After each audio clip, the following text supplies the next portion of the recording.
-8 to start on Saturday morning, but again plenty of crisp autumnal sunshine across the UK through Saturday.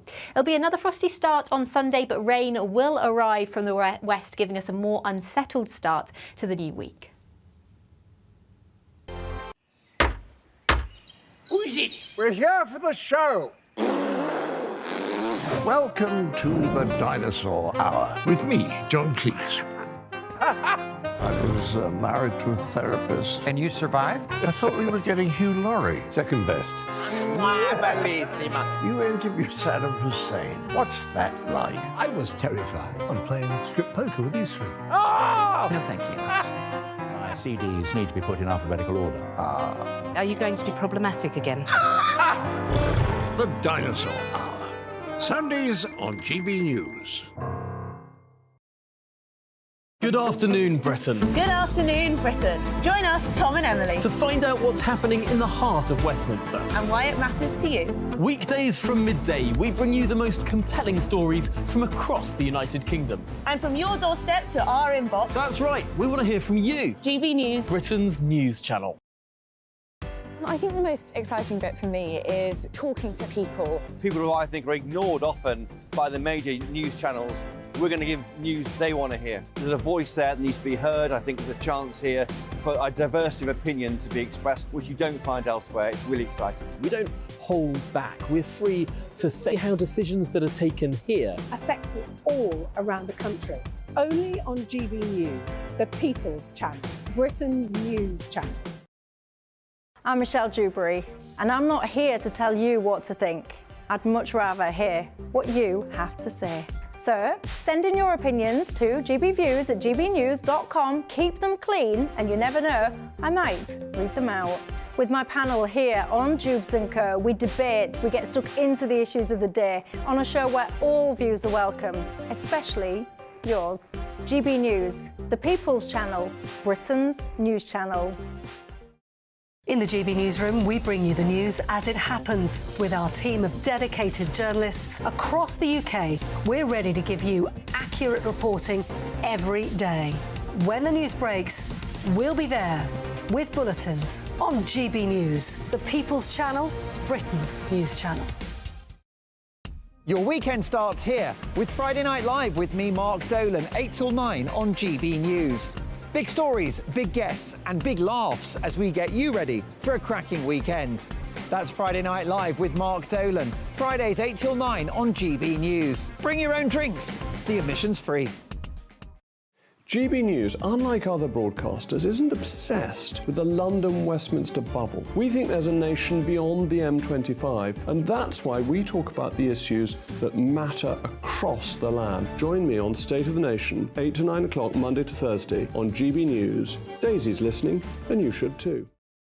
Tired of the usual focus-tested, pre-prepared Westminster runaround? Well, so am I. So you want higher taxes? Is your department to blame for this? Are you rethinking this policy? Every Sunday at 9:30, I'll be sitting down with those in power to get the truth about the issues affecting you. Let's be honest, we've known about the cost pressures of this project for years, not months. That's the Camilla Tominey Show, a politics show with personality. On GB News, the People's Channel, Britain's news channel.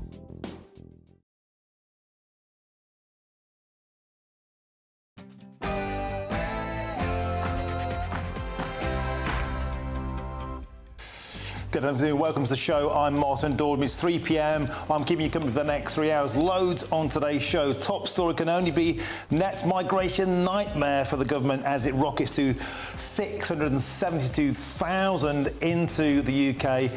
Is this the end of the Tories? Is it the final coffin now? Well, I'll put that to Sir John Redwood in about 15 minutes' time. Next story, energy price misery. Yesterday, some good news from the Chancellor, a 2% national insurance cut, but today, Ofgem cranking up their energy rates to an average of £1,928 a year. Have you put your heating on yet? My kids are in scarves and hats. And finally, a shock surprise election victory for Geert Wilders in the Netherlands, a guy renowned for his hardline policies on Islam and immigration. What could this mean for Britain? And a lot of my old Eurosceptic MEP friends are very excited about the fact that on the manifesto pledge of Wilders is a campaign to leave the European Union for the Netherlands. So I'm asking, will Nexit be the next Brexit? All that coming up in the next hour.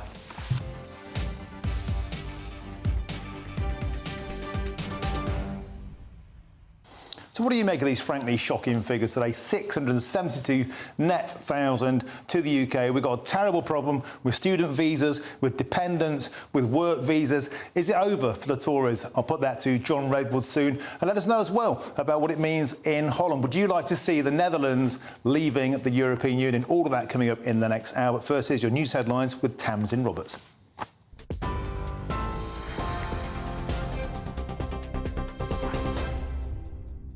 Martin, thanks very much. Good afternoon from the GB newsroom. It's 3:01. 13 hostages held by Hamas are due to be released from Gaza as a ceasefire with the terror group is to begin tomorrow.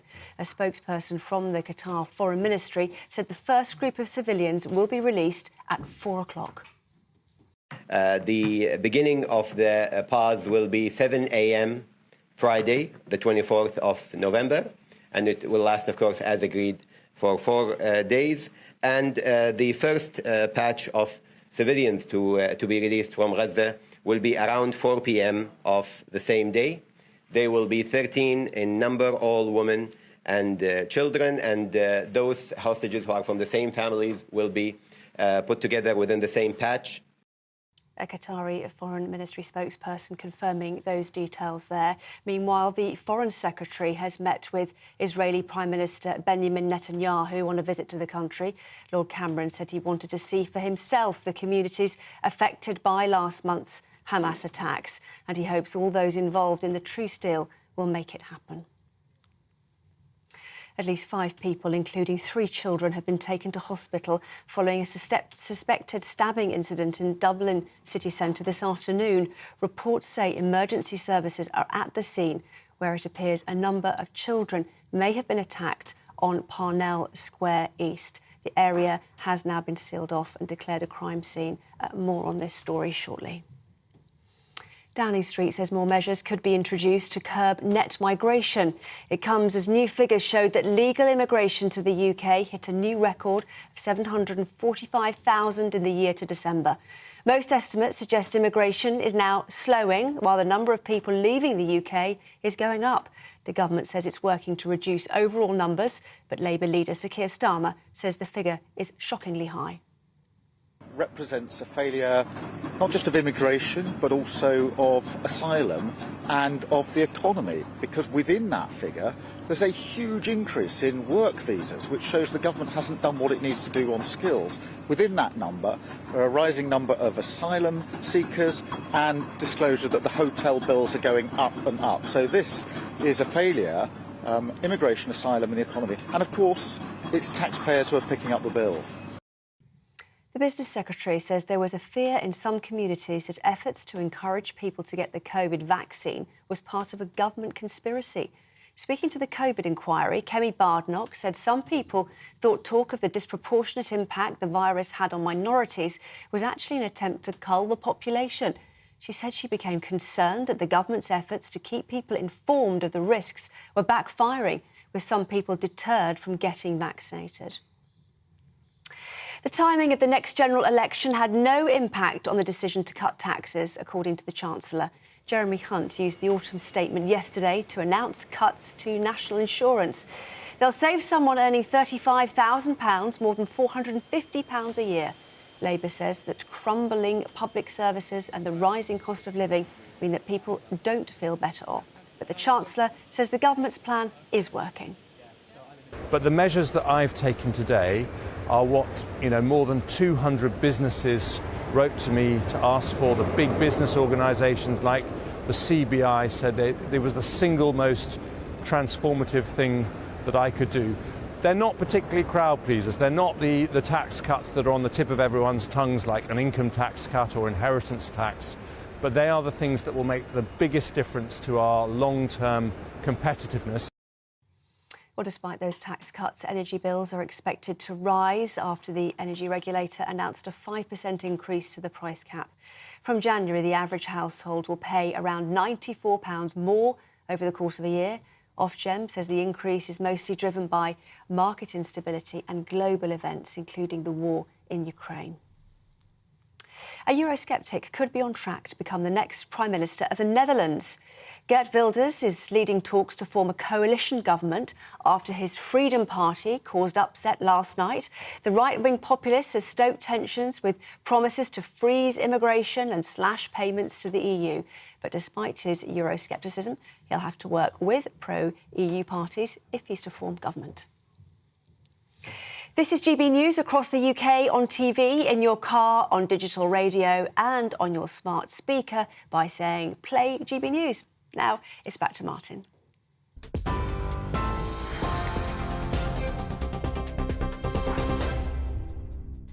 And thank you, Tamsin. Now we start with the story that we broke a few minutes ago. 5 people, including 3 young children, have been taken to hospital following a suspected stabbing incident in Dublin city centre this afternoon.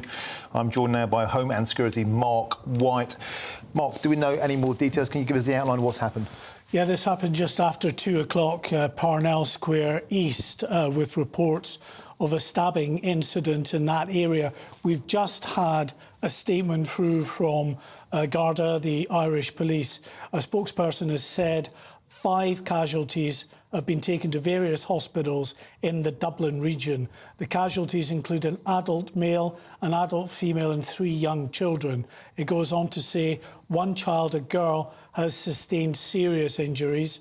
The other 2 children are being treated for less serious injuries. And Garda Síochána is in contact with the parents of all 3 injured children. They always put that kind of information out there because you're going to understandably have a lot of worried parents. We know there's a girls' school in that general area where this incident happened, but we don't know if the incident is connected to the girls' school in any way. But that area of central Dublin has been sealed off, as you would imagine. All 3 emergency services are there.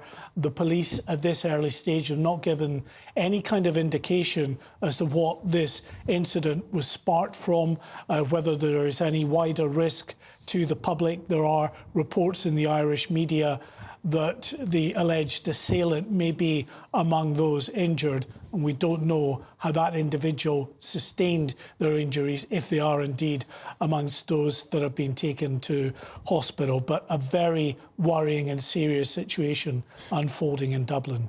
There's no details at all yet of the perpetrator or motives. That will all come out in the fullness of time. No, but of course, anytime you hear about a multiple stabbing, then everybody has got to be concerned about terrorism, simply because you hear about multiple stabbings, vehicle-borne attacks, that kind of thing is the sort of modus operandi of a lot of these terrorists, especially lone wolf terrorists these days. There is nothing to suggest, at this stage anyway, that it has a link to terrorism. Whether it has a link to criminality, we just don't know. We'd only be speculating.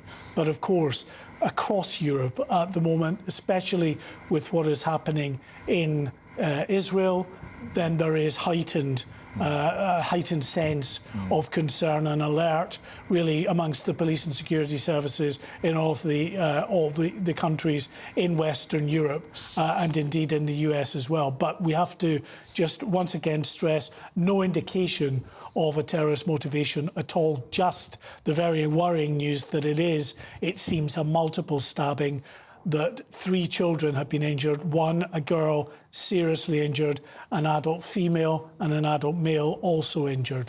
OK, very alarming story. Thanks for that update. And of course, we'll be right across that throughout the show, so stick around. We'll get more details, and as we have them, we'll pass them on, of course, to you.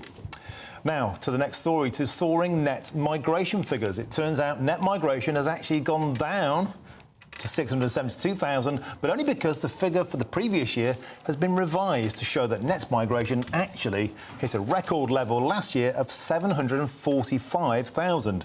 This put Rishi Sunak under renewed pressure from his party as Tory MPs are demanding action from ministers to bring down those stubborn numbers. Well, I'm still joined by Mark White in the studio. Mark, astonishing numbers. When we look into the detail, what's driving this? Well, what's driving it mainly is student visas. A very significant number of student visas that have come across, that have been granted in the year to June. 378,000 student visas that were granted, up 58,000 on the same period the year before. And drilling into that even further, 96,000 of the 378,000 were granted to the dependents of these students as well. That's something that the government is clamping down on, and from January of next year there will be it will be much tougher to bring dependents across for students. I should say the Home Office as well, drilling even further into their own data set that they've produced today, show that they've given 154,000 visas to dependents of students. And the reason there's that sort of disparity between their figures and the Office for National Statistics is these are visas that have been granted, but people haven't yet arrived. They may well arrive in the coming months. And there's, it seems, two predominant countries in terms of those that are taking their dependents here to the UK. That is Nigeria and India. And I have to say there are seasoned watchers of migration flows in and out of this country who've been concerned for some time about the way in which the student visa system is being gamed by some people, that they're using it as an easy route into the country and taking the likes of their dependents over as well. That's why you've got the government acting to ensure that the number of dependents coming across is vastly reduced. And there's another really alarming figure in that student data, and that is those numbers who are actually returning home after their course expires has gone down rapidly. So now only 35% of the student visas actually go back to their original country versus 61% in 2019. So we've got a dependency problem, we've got a student problem, and we've got a right to remain in the country problem. So the student visas, everyone goes on about small bows, but in actual fact, they come in through the front door and the government and the universities are rolling out the red carpet. And it's one of the reasons why we got the revision in the figures that were so startling today. Not the 672,000 net migration figure, which in itself is shocking when you compare that to the pledge of David Cameron when he was elected in 2010, and he said, along with his then Home Secretary Theresa May, that they were determined to get net migration down below the tens or into the tens of thousands, and look at it now, 672,000. Not that figure, but the revised figure for the year before then, which was 745,000, and the reason, or part of the reason, is, as you say, the likes of students who have completed their course, who are due to return to their home countries, and they're staying. And another thing as well is the low-skilled labour issue, or the skilled labour issue, something, of course, the Tories hope to address by increasing the salary threshold to 30 grand from 26 grand. But we're seeing a huge number of those going up, as you said, plus a dependence issue. So we're being hit on several fronts here, aren't we, Mark? Students going through the roof, skilled labour going through the roof, a dependent problem, and also a really interesting point to show that we're not a heartless nation. We have fulfilled our humanitarian obligations. The humanitarian visas have gone down because, of course, we've largely dealt with the Ukraine issue and the Hong Kong issue. So this is a nation which is being welcoming, but maybe our hospitality is being abused. Yes, it's going down. There are still some coming from Ukraine, Hong Kong, and from other areas in on the humanitarian visas. I think it's down to about 80-odd thousand. So, yes, it's definitely coming down. In terms of work visas, well, that's gone up to 322,000, which is up 87,000. 50,000 of those are actually dependents as well. And a large number of the 322,000 total is actually this emergency visa scheme for workers to come and work in the NHS and social care. And what Labour's Yvette Cooper, the Shadow Home Secretary, is pointing out is that this actually shows a manifest failure on the part of the government to train and recruit people from the United Kingdom to do these much-needed jobs within the NHS and social care. And interestingly, I think a lot of Conservative voters would concur with that point of view. Yeah. Now, this isn't a political point of view. If we have a skill shortage, we should be addressing it domestically, investing the money that we're spending in this to train British people up to do these jobs, rather than depending on cheap foreign labour, unless that's what the government wants, unless that's what the NHS wants, unless that's what big business wants. Is something going on here, Mark, behind the scenes, do you think, that actually this is legal, this is through the front door, and it's being encouraged? Well, I certainly think it's true to say that the focus, as far as the government has been is concerned, has been on the small boats crossing the English much smaller Channel, by comparison. which is tiny, absolutely tiny in comparison to net migration. Now, the government says today that it is absolutely committed and understands and realises that a net migration figure of 772,000, let alone the 745,000 for the year before, is unsustainable and not at all desirable because of the strains that clearly all these extra people are putting on the infrastructure, the wraparound services that anyone coming to this country requires, accommodation, the health services that they will call upon, public transport, education, all of the above, that councils, local health trusts, that all say they are struggling incredibly hard to meet the demand of a growing population, and they say there just is not the investment to really meet the population growth, which, as we say, is the size of a city. Is a city the size of Liverpool every single year, it seems. It's astonishing, Mark, and Migration Watch have said if they look ahead, if this carries on until 2046, we will need to build 18 new Birminghams. 18 cities the size of Birmingham to cope with this. Mark White, excellent analysis as ever. Thank you very much. Moving on, Labour leader Sir Keir Starmer says the soaring level of legal migration shows the government are relying on immigration to supplement underskilled workforces. That figure is shockingly high. OK, let's cross now to Westminster and speak with our political editor, Christopher Hope. Chris, it never rains, but it pours for the Conservatives. It seems every time they have a positive message to put out, be it the autumn statement or inflation down next week, the news is quickly sunk by either small boats, Rwanda, or this time net migration figures. This is calamitous for the Conservatives, isn't it? Well, it's really bad. I mean, to be fair to the government, they're both the Supreme Court ruling and today's ONS figures are out of their hands. They're independent. The judiciary, the ONS is independent of government. The timing is the ONS's choice, not the government's. But there's no question the government would not have chosen today to put out these net migration figures. They are very, very high, as Mark says.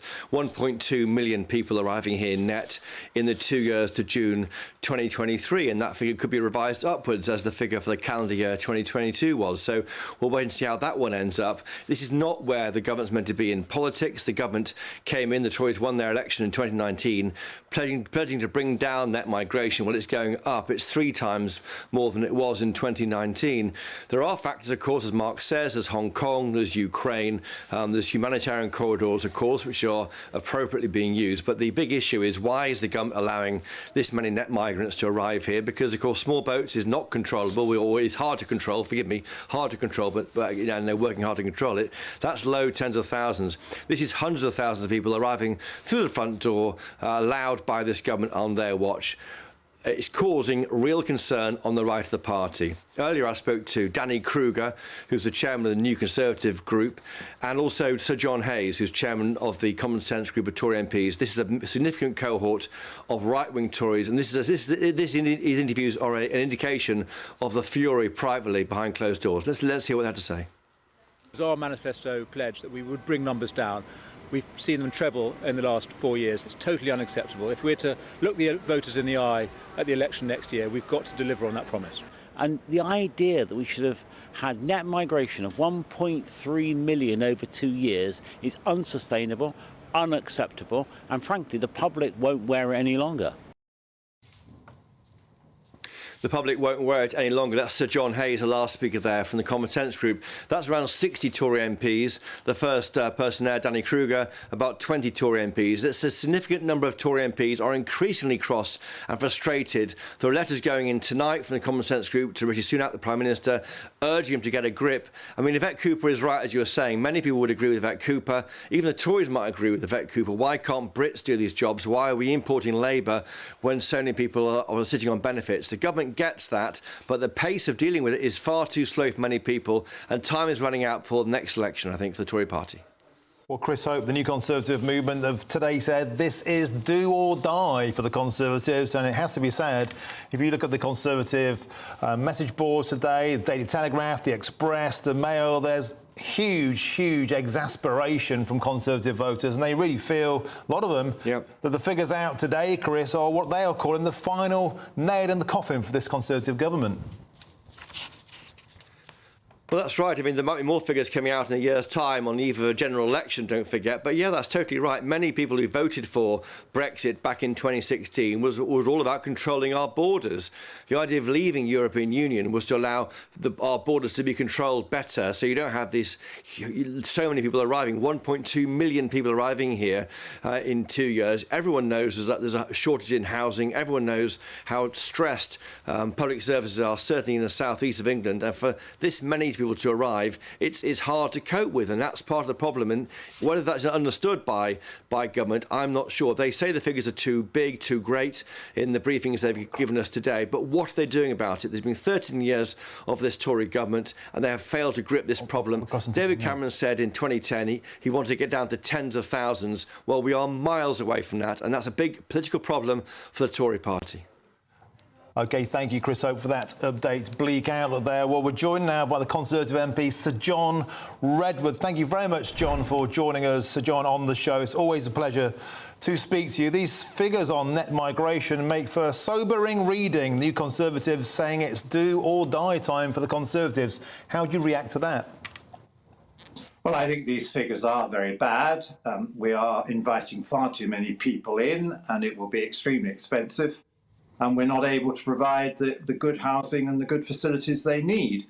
In 2016, the EU said to its member states, those that wouldn't take enough of the migrants coming into the EU, that they should pay about €250,000 for each migrant they didn't want to take to those states that took them. That was their estimate then of the costs. It will be dearer now. Where are we going to get all the decent housing from? Where are the extra school places coming from? Whereabouts are the hospitals going to come from?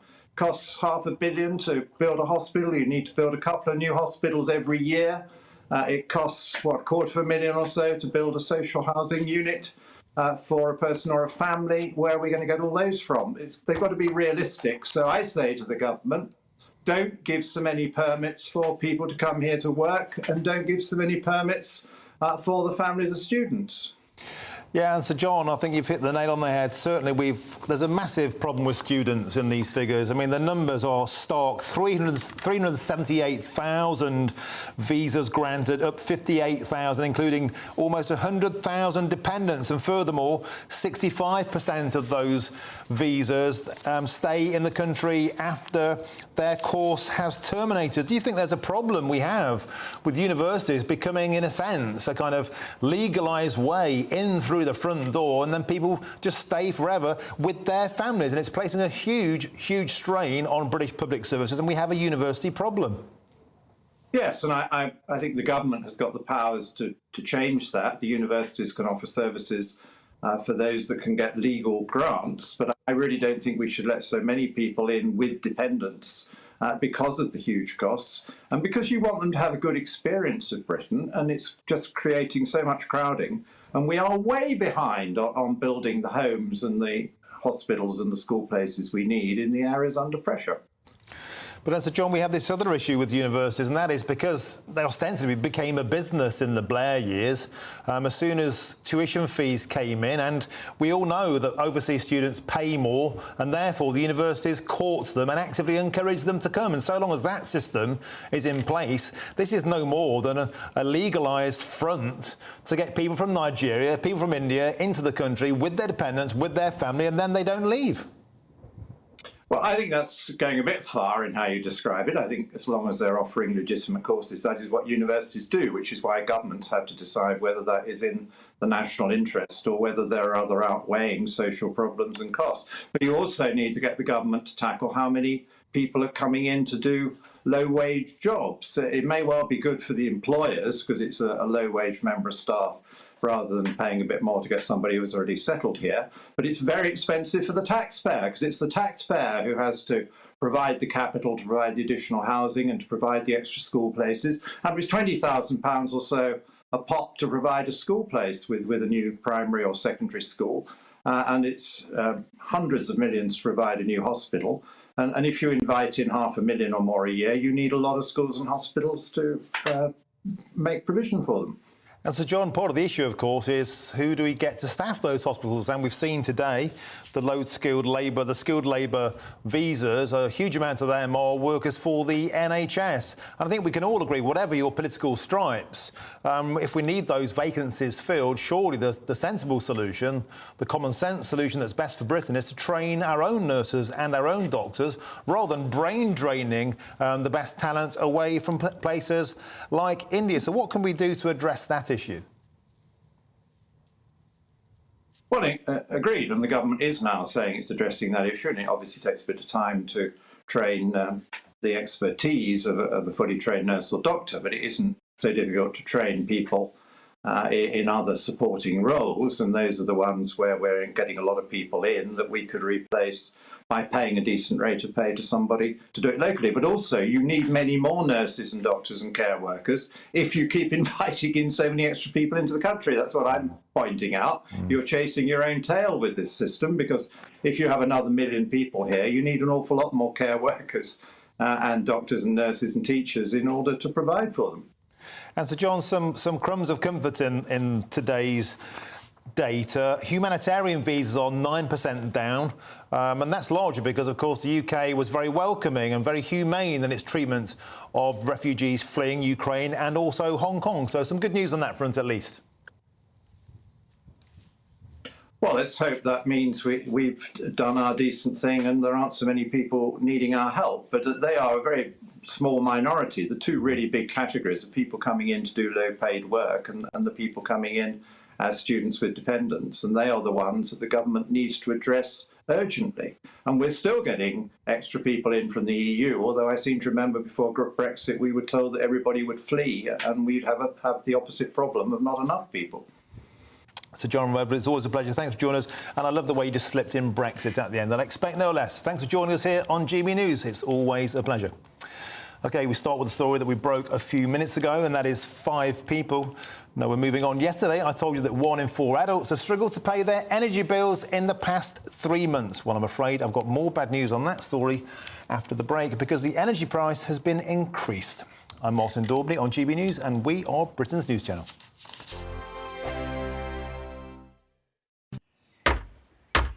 Who is it? We're here for the show.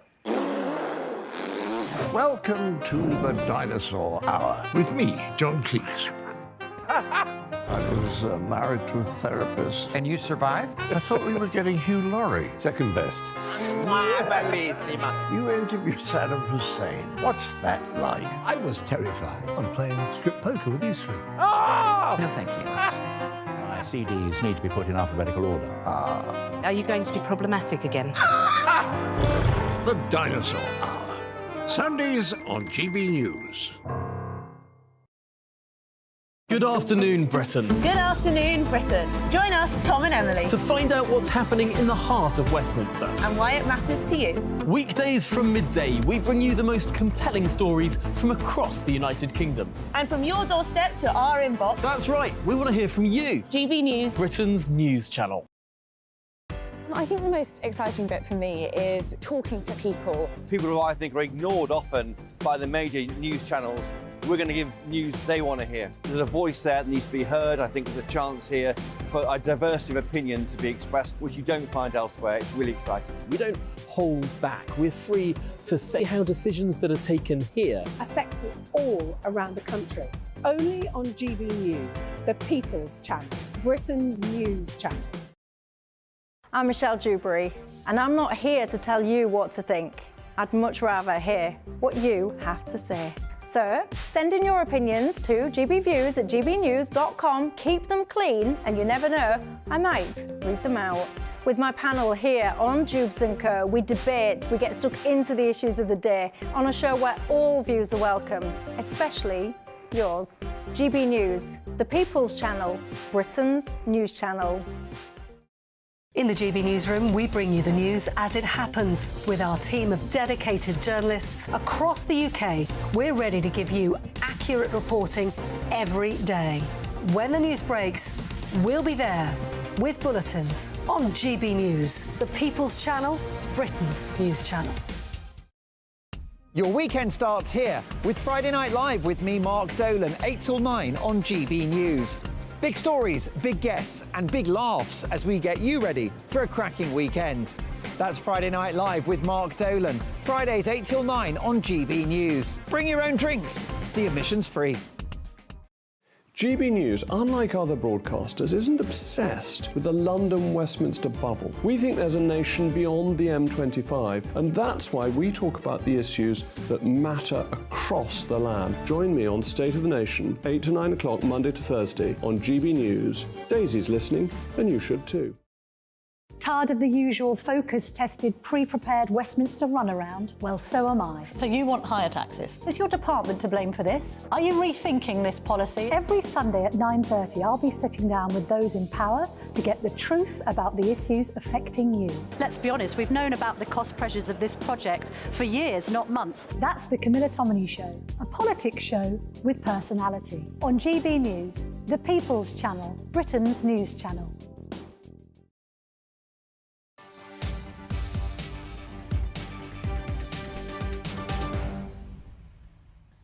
Welcome back. It's 3:32. Well, let's get more now on this afternoon's big breaking news story. 5 people, including 3 young children, have been taken to hospital following a suspected stabbing incident in Dublin city centre this afternoon. I'm joined again now by our Home and Security Editor, Mark White, who's got some more information. Mark, what's the latest? Yeah, we just had the latest pictures that have come in from Dublin. So for our viewers on GB News television, they can see the scene, which is in Parnell Square East, in the northern sector of the city centre. They're sealed off with ambulances, paramedic vehicles, buses that are parked up there.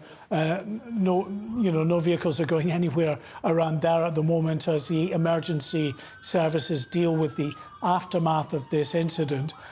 We've just had a statement from Ireland's Justice Minister, Helen McEntee, who has described the incident in Dublin city centre as an appalling attack on 3 innocent children and a woman. Now, she doesn't say terrorist attack, but she says an appalling attack on 3 innocent children and a woman. And what we're told from Garda and Síochána, the Dublin police, is that 5 people in total have been injured, a woman, 3 children. One of the children, a young girl, is reported to be in a serious condition in hospital, and a man has been injured as well. Now, there are reports in some of the Irish media that an alleged suspect was injured, so whether this man that has been injured is the alleged suspect, I don't know. We're drawing that inference from it at this point.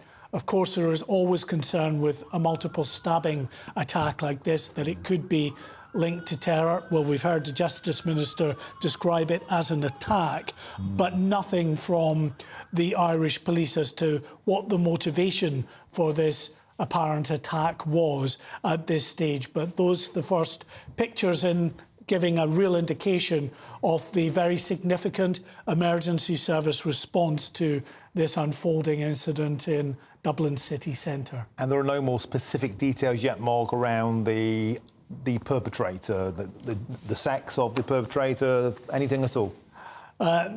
No, but, you know, there's a man that seen on some of the social media video that's doing the rounds, lying face up on the pavement. Looks to me to be a man in his kind of 50s, maybe late 50s. No more detail than that. He seemed to be bleeding from the mouth. I couldn't see any other injuries on him Whether that's a suspect or not, I don't know. I don't know about the ethnicity either, to be honest. It was difficult to tell from those images. But we do know that this incident happened just not far from a girls' schooling area, but the police in Dublin confirming that all of the families connected to these individuals that have been injured have been informed. So all the families have been informed at this stage, but clearly very, very worrying. The fact that 3 young girls have been injured and one of them appears to have been seriously injured. OK, harrowing story. Mark White, thanks for all that. And, of course, we'll bring you all of the latest in the show as fresh details emerge. Mark White, thank you very much for that update. Wow. OK, more now on the news that net migration to the UK has gone up again. The figure for the 12 months of June 2023 was 672,000. But, of course, illegal migration is also a huge problem for the government. Let's speak now to our south east of England reporter, Ray Addison, who's in Dover. So, Ray, it never rains, but it pours for the government, and we've had terrible figures on legal migration. What's the latest on the illegal migration figures down there in Dover? Well, Sir Keir Starmer says these latest figures show a real failure of the government's asylum policy. They announced today that in the 12 months to September of this year, around 45,000 people entered the country through irregular means, translation, illegal means. And of that number, 37,500 or 83% made the journey via small boat. And the vast majority of them would have set off from France and ended up here, being picked up and making their way to Dover. Now, of the number of small boats, we've got that figure: 787 boats arrived. That's actually down. It's down by 34% on the previous period, but the number of people in the boats has actually increased. Now, it used to be an average of 37. That's now gone up to 48, although GBNews understands and has observed a number of the recent arrivals of the boats, and we can reveal that the average, we think, is more like 60, and we expect that when the next set of figures is announced in 3 months' time, that figure will be much more like that, in the 60s. In terms of nationalities and who's coming over here, 88% of those who arrive by small boat are males, so men and boys. 1/4 of the arrivals, so around 9,000, were Afghans, and that's followed by Iranians and then Iraqis. They make up the top 3 nationalities. We had previously seen a large number of Albanian nationals making their way by small boat to the United Kingdom. That's now dropped because of that deal, that prisoner transfer agreement with Albania. It's just simply not worth them coming over here because they're just going to then get sent back. And I think there's actually currently around 53 that are waiting to be transported. In terms of other nationalities, people from Turkey, Eritrea and Syria as well. Now, of course, many of those who arrive through illegal routes, irregular routes, will then make an asylum claim, and that is a very slow process. We know that since 2018, 74% of all of those who arrived through irregular routes and then made asylum claims are still waiting. 74% are still waiting to find out the result of their asylum claim since 2018. However, those who do receive a decision, 65% have been granted refugee status so far. OK, Ray Addison, thank you for that update on those just mind-boggling figures there from Dover Docks. Thank you very much. Looks a bit nippy there. Go and get a nice hot cup of tea. OK, I'm joined now in the studio by former UKIP leader Henry Bolton, OBE.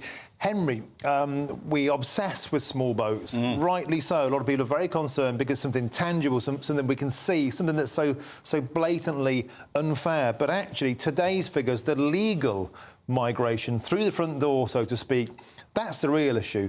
Mind-boggling numbers, 672,000. And the big leap-out story for me, Henry, don't know if you concur, is the student visas. It's absolutely out of control.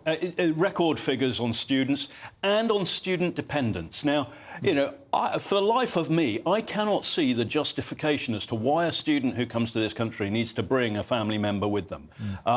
You know, that's exploiting the system, and we've got to surely look at what is driving this, because I have more than a suspicion that, you know, we've had this explosion over the last years, 15 years or so, of universities, and they are feeding off this immigration.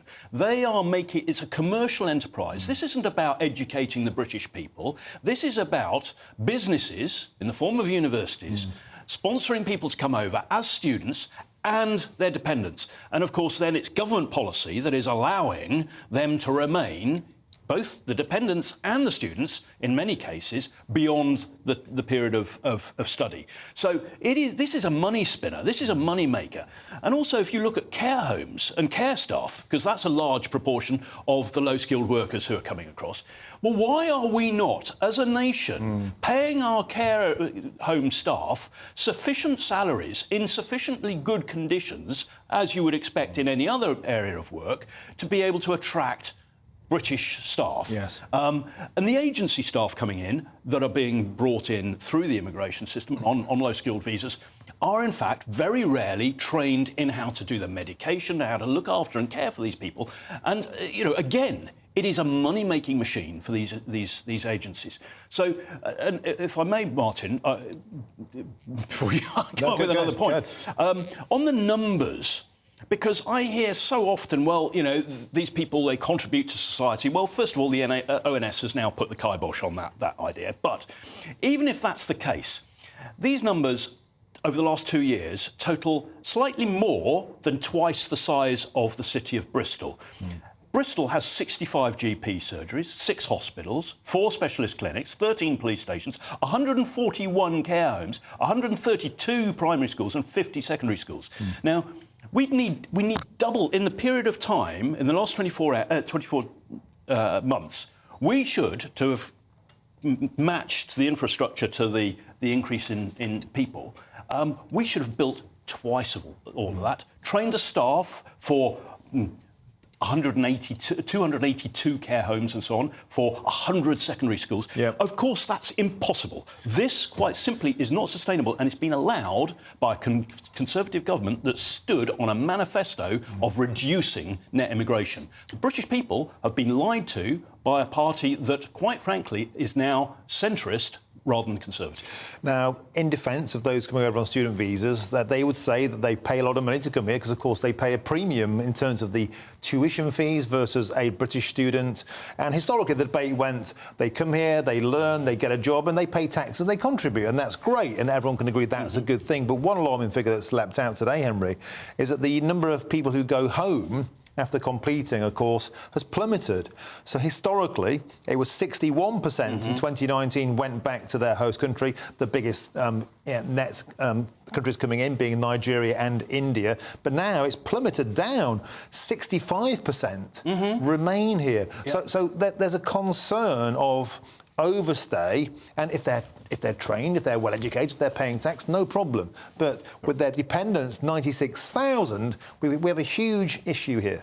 We do, and you know, we've got the infrastructure issues, we've got the policy issues, we've got the cultural issues, because there is no programme of integrating people from elsewhere. The EU nationals that figure's gone down, but now we're looking at people from other parts of the world, and which we expected after Brexit.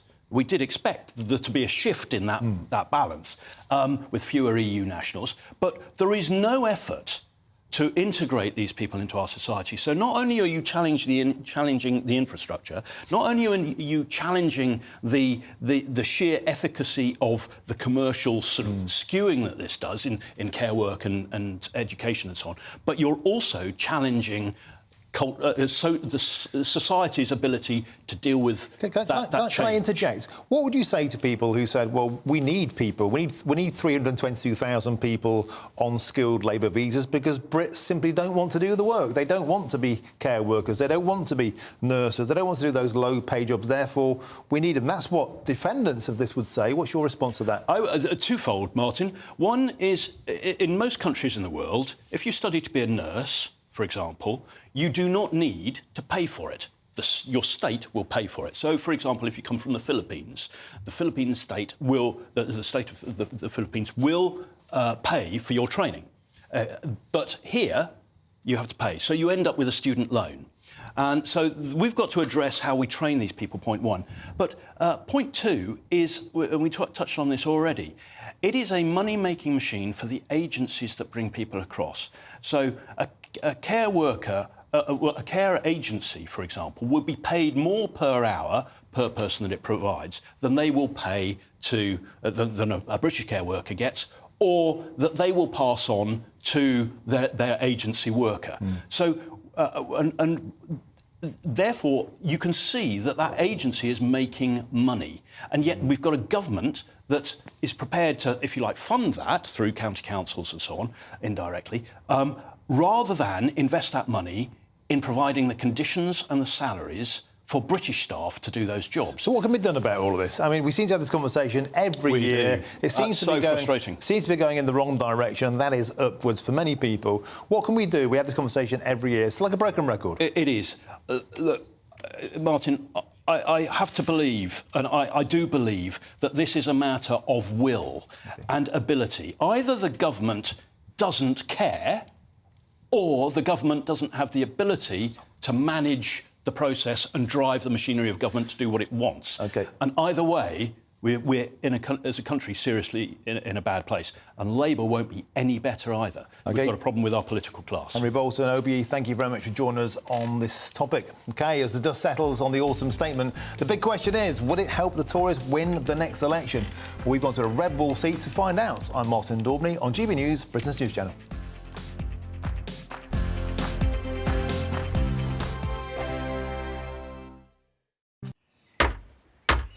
Who is it? We're here for the show.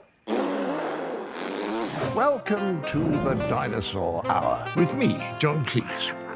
I was married to a therapist. And you survived? I thought we were getting Hugh Laurie. Second best. You interviewed Saddam Hussein. What's that like? I was terrified. I'm playing strip poker with these three. No, thank you. My CDs need to be put in alphabetical order. Are you going to be problematic again? The Dinosaur Hour. Sundays on GB News.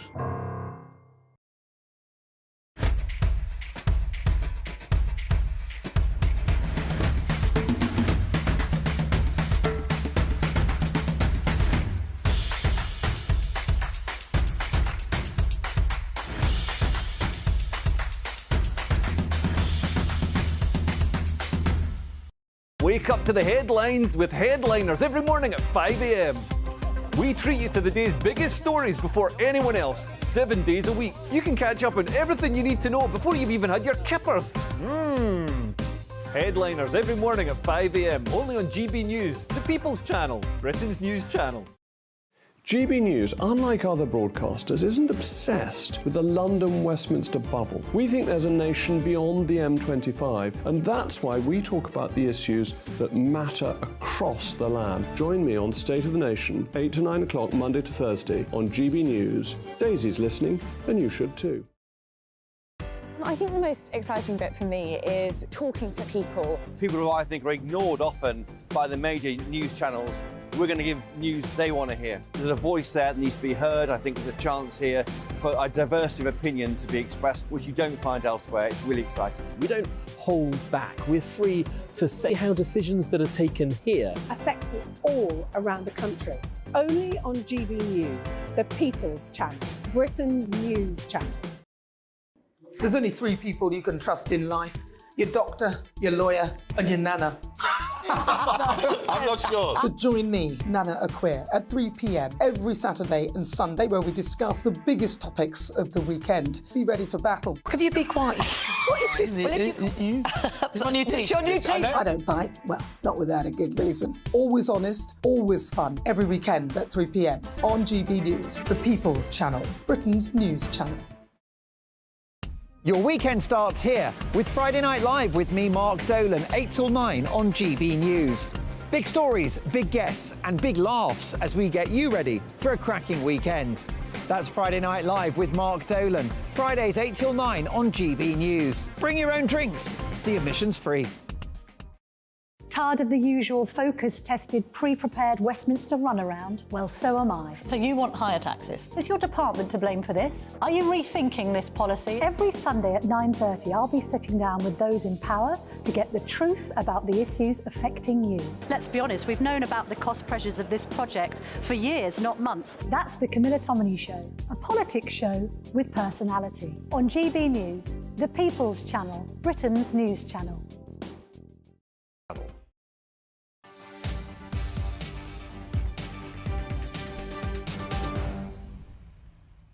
Welcome back. 3:52. You're watching or listening to me, Martin Daubney, on GB News. At 4 o'clock, I'll bring you full details of today's net migration figures, which have hit a record high.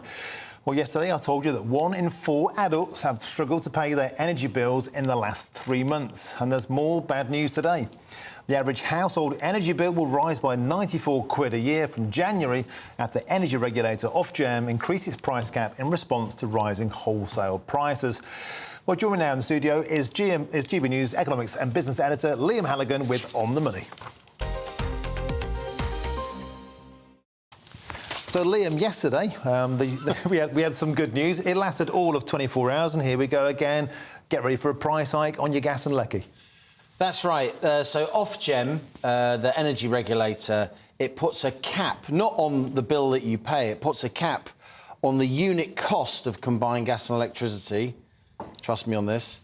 And then the numbers I'm going to show you are the numbers if you are an average user household. So you use the average amount, the median amount of any household across the UK. Let's have a look at some of the numbers, and our GB News radio listeners can keep their ears peeled. Do you keep your ears peeled? No, eyes peeled, ears open. There you go. So between October and December, so in the period we currently are, the Ofgem energy price cap is £1,834 a year. In other words, the unit cost is capped, so the average use household pays £1,834 for their combined gas and electricity in 1 year. In January, that's going up from January to March to £1,928 a year. So that's announced today, it's coming in January. And there is your £94 annual rise in the combined utility bill of your average household. Crucially, Martin, Ofgem doesn't cap standing charges, though. And I know from lots of GB News viewers and listeners who have written to me, both householders and businesses, that standing charges, the price you pay every month just to be connected, for the privilege of being connected, even if your house has been connected for 100 years, they're spiralling in some cases. So some providers are getting round the Ofgem energy price cap by charging really, really high standing charges because that bit of the price isn't regulated. And also there's more bad news. The Office of Budget Responsibility today are saying forget about the 2% cut. What's going to happen by being dragged into the things you've been talking about for weeks, and that's the elastic tax bands we're getting dragged into, will more than obliterate that. In fact, it'll be equivalent to about a 10% rise in NI. So yesterday it seemed like a lot of smoke and mirrors. Well, I don't want to break my arm, pat myself on the back, Martin, or indeed, you know, the whole GB News team. I thought our coverage yesterday was on the money, to coin a phrase. We were very early onto this reality that literally as Jeremy Hunt sat down, Tom Harwood, Emily Carver and I had a conversation in which we said these national insurance tax reductions will be more than offset big time by the fact that tax thresholds remain frozen until 2028. Now, it turns out the fine print of the OBR's technical documents proves that. I've got the numbers off the top of my head. So between now and 2028, the fact that the personal tax rate is frozen at 12.5 grand, the higher rate of tax is frozen at 37 odd grand, the additional rate of tax, the 45%, is at 125 grand. More and more people will be dragged into paying tax. 4 million more people will pay tax that don't currently pay tax, even though they earn an income. And then 3 million more people who are on basic rate taxpayers, 20%, will go up to 40% tax because of frozen fiscal thresholds. So here are the numbers. The lower national insurance for employees from 12 to 10% will save us in tax about £10 billion in total. Between now and 2028. but the frozen tax threshold from now until 2028 will cost us £44 billion. So for every pound we're saving on tax, we're losing 4 to the Exchequer in higher tax because of those frozen fiscal thresholds. That is fiscal drag. That is why it is the ultimate sneaky stealth tax. So it's almost like they put a pound in the pot and take a fiver out your back pocket. There you go. There you go. Thank you very much for that autumn statement, and thank you for nailing it down. I'd rather be gloomy than wrong. Liam Hagan, superb as ever. Thank you. On the money. Now, a reminder of this afternoon's breaking news. 5 people, including 3 young children, have been taken to hospital after being injured in a suspected knife attack in Dublin. And we'll have full update on that story throughout the afternoon. Mark White is all over that. Very harrowing scenes. But we'll have all of the latest on that. I'm Morton Daubney on GB News, and we are Britain's news channel.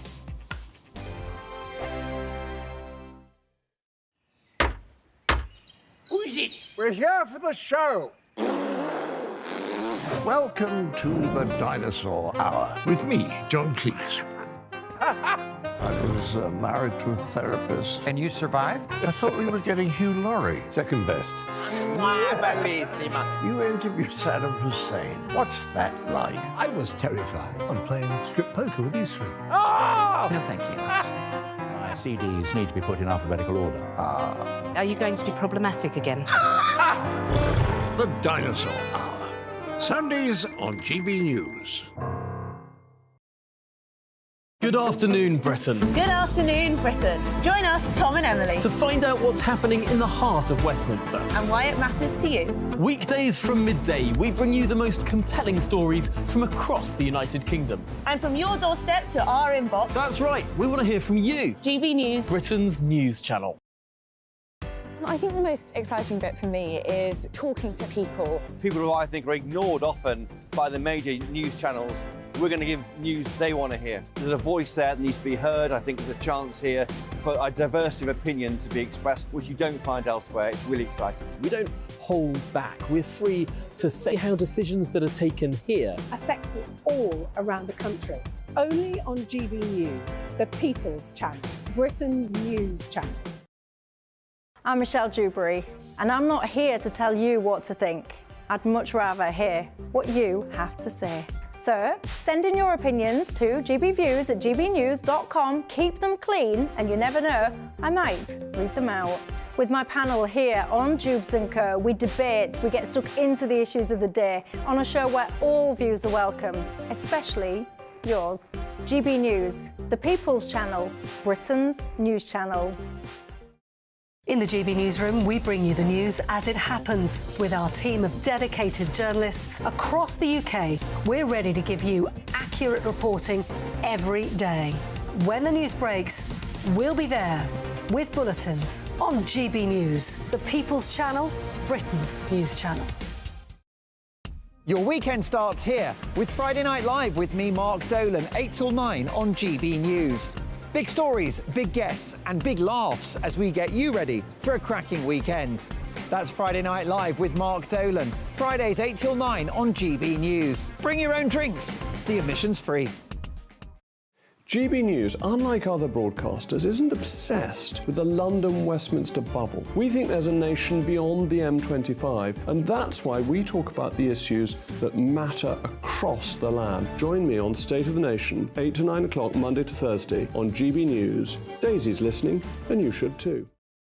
Tired of the usual focus-tested, pre-prepared Westminster runaround? Well, so am I. So you want higher taxes? Is your department to blame for this? Are you rethinking this policy? Every Sunday at 9:30, I'll be sitting down with those in power to get the truth about the issues affecting you. Let's be honest, we've known about the cost pressures of this project for years, not months. That's the Camilla Tominey Show, a politics show with personality. On GB News, the People's Channel, Britain's news channel.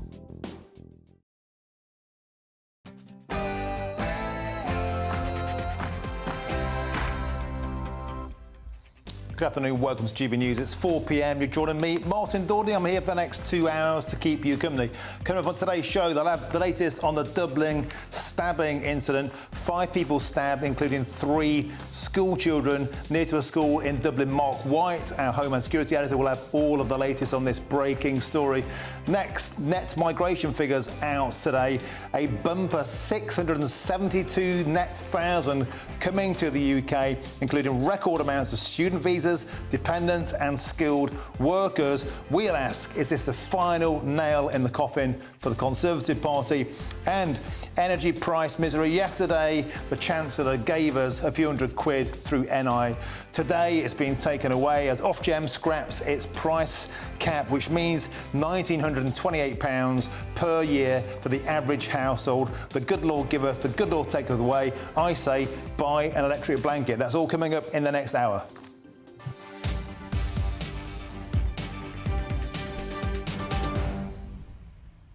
Yeah, we'll have all of the latest on that dramatic incident in Dublin, the stabbing. Let us know what you think as well about net migration figures out today. They're through the roof. Has the government finally lost control? GB Views at gbnews.com. All of that's coming in the next hour. But first, here's your news headlines with Theo Chikomba.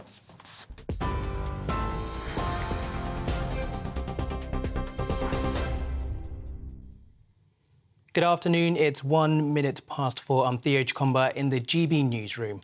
Ireland's Justice Minister has described a suspected stabbing in Dublin as an appalling attack on 3 innocent children and a woman.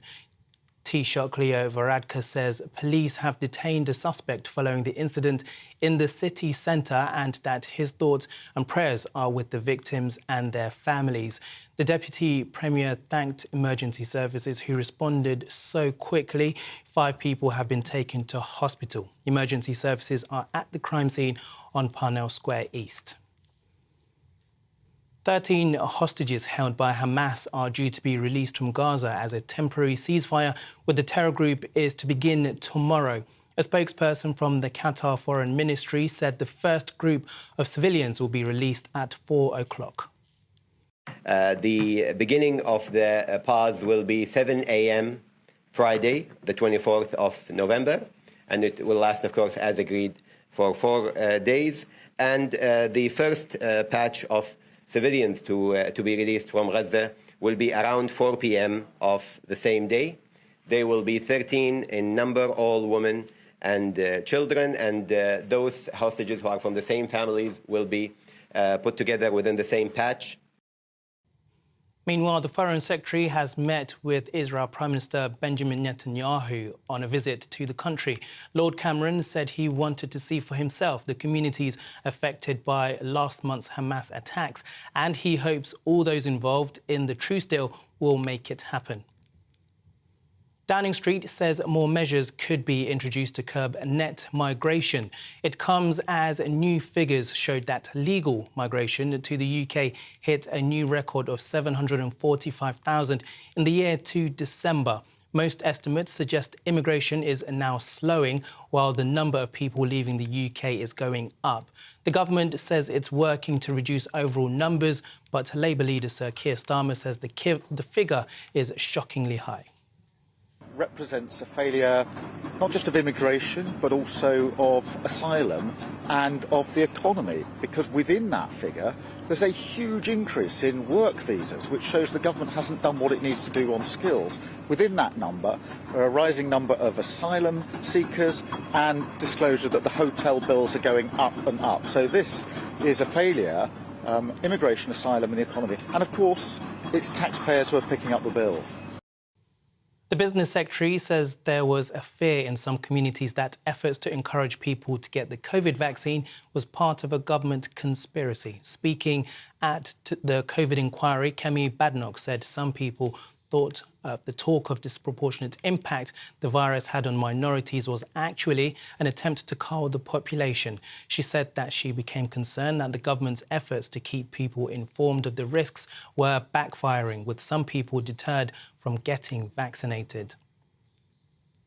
The timing of the next election had no impact on the decision to cut taxes, according to the Chancellor. Jeremy Hunt used the autumn statement yesterday to announce cuts to national insurance.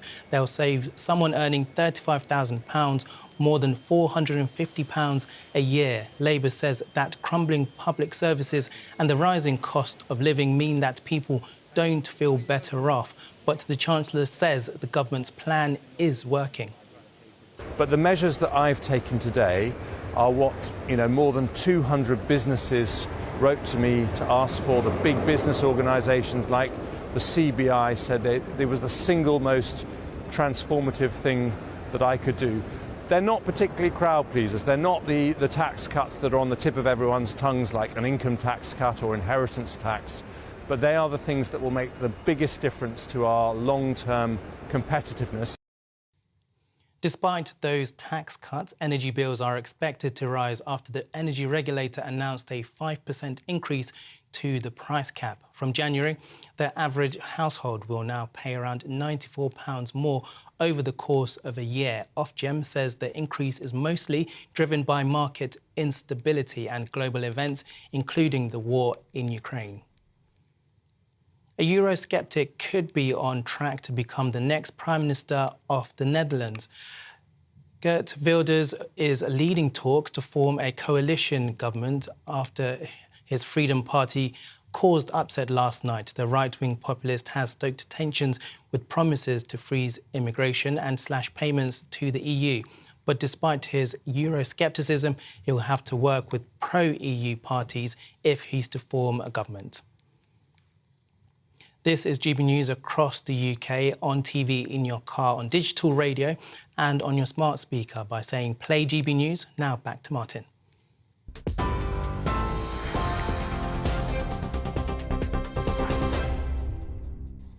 Thank you, Theo. Now we start with this afternoon's big breaking news story. 5 people, including 3 young children, have been taken to hospital following a suspected stabbing incident in Dublin city centre this afternoon. And I'm joined again in the studio by our Home and Security editor, Mark White. Mark, a very harrowing incident. What's the latest? Yeah, it's an incident that unfolded just before 2 o'clock this afternoon in Parnell Square East. We got latest images in from Dublin for you now that we can show you off the scene around there, where you can see the ambulances, fire brigade, police. It was a multi-agency response to reports of a multiple stabbing in this area just in the city centre. Now, among those stabbed were 3 young children and a woman. We're told that the children may have been as young as 5 or 6 years of age. The woman was seriously injured. One of the children, a girl, we're told, was also seriously injured, and they're being treated for their injuries at the moment. The police say that the families of all those who've been affected have been informed about this incident and what is going on. As we speak, there is a significant police cordon around this area. We've heard reports that members of the public there have been booing at members of the police there, because I think there's some real concern that the assailant, the alleged assailant here, may have been an asylum seeker. We don't know if that's true, but there is a lot of disquiet in Dublin at the moment. The situation asylum seekers and immigrants in that city, and whether there's any truth to whether this assailant may have been an immigrant or an asylum seeker, we don't know. But clearly some members of the public think that that might be the case, and that's why it seems they're acting in this hostile manner towards the police. So that's just one element that you don't really need on top of what is a harrowing and difficult situation anyway for all those involved in this to try to come to terms with and absorb. Is there any evidence, any photographic evidence or anecdotal evidence yet of the perpetrator? Is it a man? Is it a woman? Anything at all yet, Mark? Well, we've seen images of a man. He looks to be in his 50s, perhaps, lying on the pavement, face up, blood coming from his mouth. We believe that is the suspect. In terms of his ethnicity, I couldn't tell you from the images that we saw what that would be. As well as that, we've had information that members of the public rushed this suspect after he began stabbing these young children and this woman on the street. Some young men managed to disarm him. It was possibly how he came by his injuries as well. He's not seriously injured, according to the authorities. A large knife was recovered from the scene as well, taken off the man by those brave members of the public who surrounded him, effectively sat on him until the police and other members of the emergency services arrived on the scene. This man's been taken, I think, initially to be treated, but he is clearly under arrest at this time. An astonishing act of bravery, if that comes to be the case, that members of the public intervened and could well have saved more lives. Well, this is it. I mean, you know, you often find in any of these kind of stabbing attacks that you hear that there are people that step forward. Often it's the police. If they're first on the scene, they'll push in when others, understandably and sensibly, would move away from such a situation. But also members of the public. We know from the London Bridge attack in Borough Market in 2017 that there were members of the public that moved in to try and tackle the terrorists on that occasion. In terms of terrorism, there's no suggestion from the Garda and Síochána, the Irish police, that they are treating this as terrorism. It certainly seems to have been an attack, obviously a multiple stabbing attack, but in terms of the motive, it seems they're not looking down the road of terrorism at this stage. OK, Mark White, thank you for the latest on that stabbing in Dublin. And of course, we'll be sure to bring you more of that story throughout the show as it comes to us. Now, moving on to the soaring net migration figures. It turns out net migration has actually gone down to 672,000, but only because the figure for the previous year has been revised to show that net migration actually hit a record level of 745,000. Well, former Home Secretary Suella Braverman has branded today's record numbers, a slap in the face for the British public. And Labour leader Sir Keir Starmer says the soaring level of legal migration shows the government are relying on immigration to supplement an underskilled workforce. That figure is OK, well, let's cross now to Westminster and speak with our political editor, Christopher Hope. Chris, some absolutely alarming numbers, and let's go into those first, shall we? And then we'll talk about the political fallout. So the breakdown is astonishing, the headline figure of 672,000, but the true story seems to be a huge rise in the student visa numbers and the dependents associated with them. That's right, Martin. There are different figures floating about here. The 745,000 figure was for the calendar year to December 2022. Now, that was upgraded from 606,000 by the ONS. But separate to that, there are other figures for the year to June 2022 and June 2023. Those figures are showing an increase from 607,000 to 672,000. The big concern is going to be they might try and upgrade the figure for the calendar year 2023. It does look like an escalating problem that the government is not gripping at all. There's big concern in the WhatsApp groups and publicly from groups on the right of the party, the New Conservatives, chaired by Danny Kruger, and the Common Sense group, chaired by Sir John Hayes.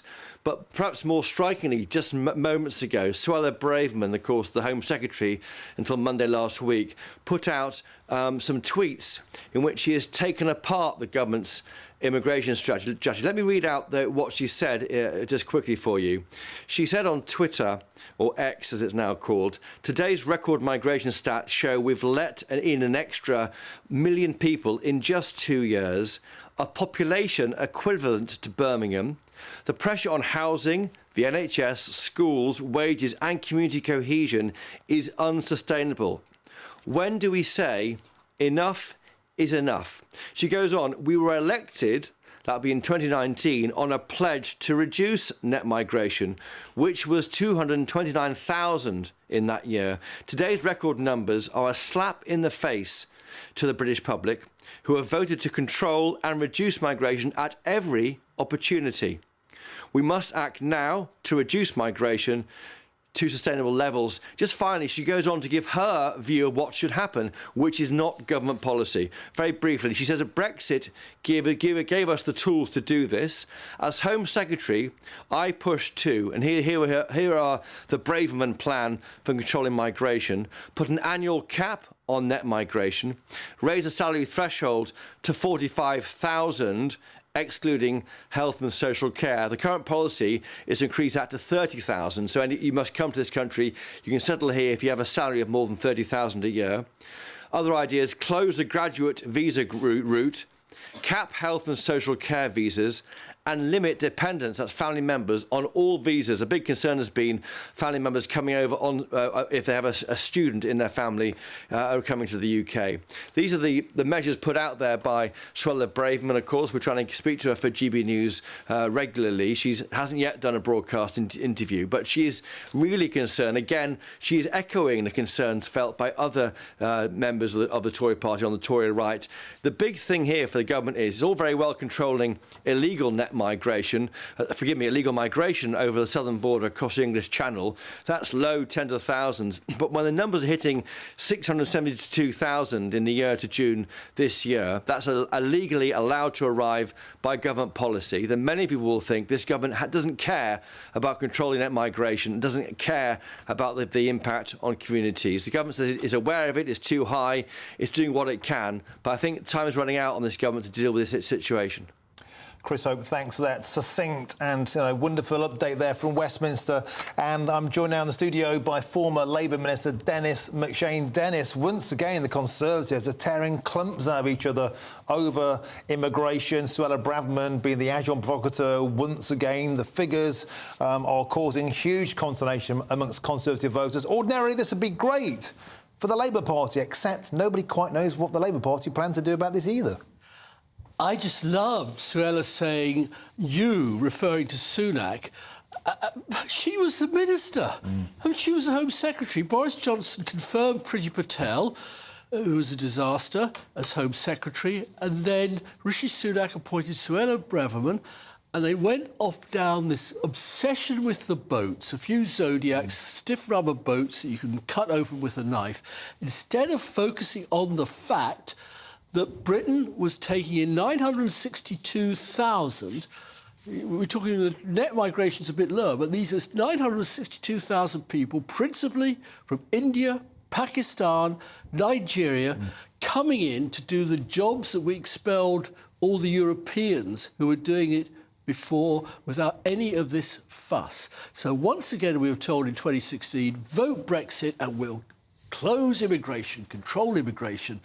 It's like foreign direct investment, lots of other things, a disaster of policy of the last 10 years. Well, Dennis, that would hold water if the Labour Party's own leader, Sir Keir Starmer, hadn't today said this is the failure to train British workers. So if we can get out the mindset of relying on European Union, this kind of comes down to relying on cheap overseas labour. Even Sir Keir Starmer today said it's a failure of training British workers. It's fine. I mean, that's true in any case. And the Labour government, I'm bringing out diaries quite soon on that first Labour government, 1997-2001, and I find myself rereading them, moaning all the time, why aren't we training our own people? And that goes back to the fact that bosses will not play for apprenticeships. I'll give you a tiny example, a place where I worked for a few years, Switzerland. 27% of the Swiss population is born in the EU. They've all got jobs. Everybody who gets to 15, 16 isn't going to go to uni, has to take an apprenticeship up, and the employers, all the different firms and businesses and sectors pay for that. Now, we ripped all that up, and instead we had Boris Johnson to begin with, Rishi Sunak, running to Pakistan, running to India, running to Nigeria, running to the Philippines. If we go further back than that, many people lay the allegation with some fairness that de facto open borders was started by your man Tony Blair. You talked there about 1997, 1998. That's when we saw this huge upward trend, which hasn't backed up ever since. That's perfectly fair. It actually started, I'm afraid, the end of Margaret Thatcher's reign, when the communist regime ended, and we were not going to put visas on Poles and Czechs and East Germans and all the rest of it, Lithuanians. They came here, they worked, they created families, and then when all of those countries enter the EU.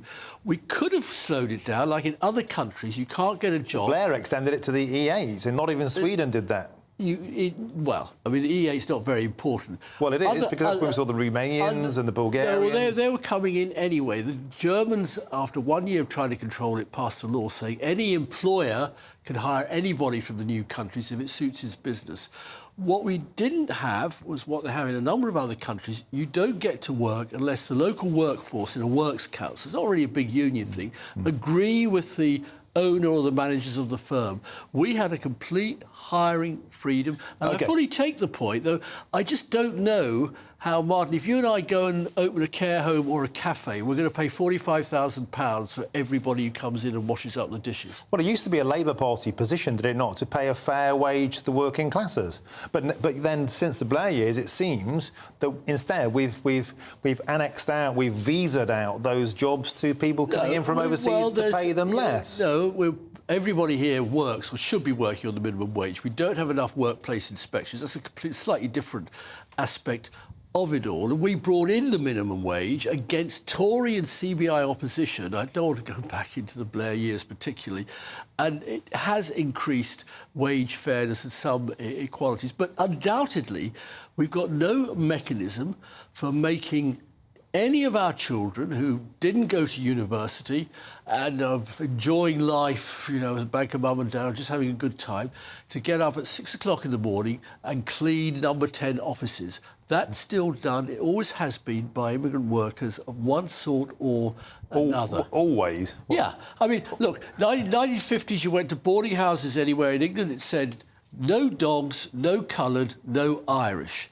The Irish, I'm afraid, and I speak as a daughter of an Irish immigrant family, son, sorry, I'm thinking of my mother being somebody's daughter, that they were then, all the time, Britain, for hundreds of years, has had to import people to do the work that the sturdy Yorkshireman, Sussex man, Hampshireman, Lancashire man, London guy and woman won't do. Yeah, the very same people who've perhaps seen their wages suppressed and their public services swamped. Anyway, Dennis McShane, thank you for joining us on the show today. Always to get everyone's side of the opinion. Well, lots more on that story. It's the big one at 5 o'clock, and of course there's plenty of coverage on our website, gbnews.com, which you've helped to make the fastest growing national news website in the country. So thank you very much for that.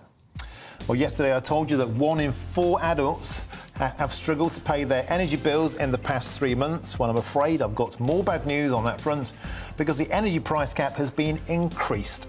I'm Martin Daubney on GB News, and we are Britain's news channel.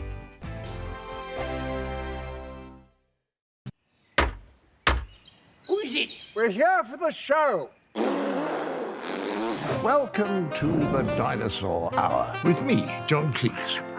I was married to a therapist. And you survived? I thought we were getting Hugh Laurie. Second best.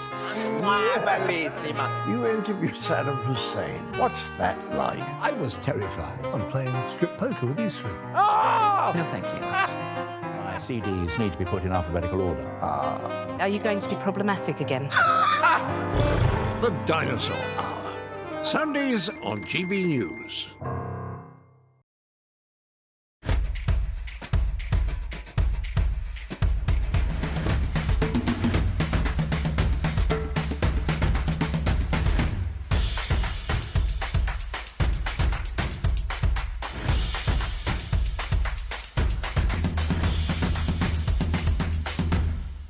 Wake up to the headlines with Headliners every morning at 5 a.m.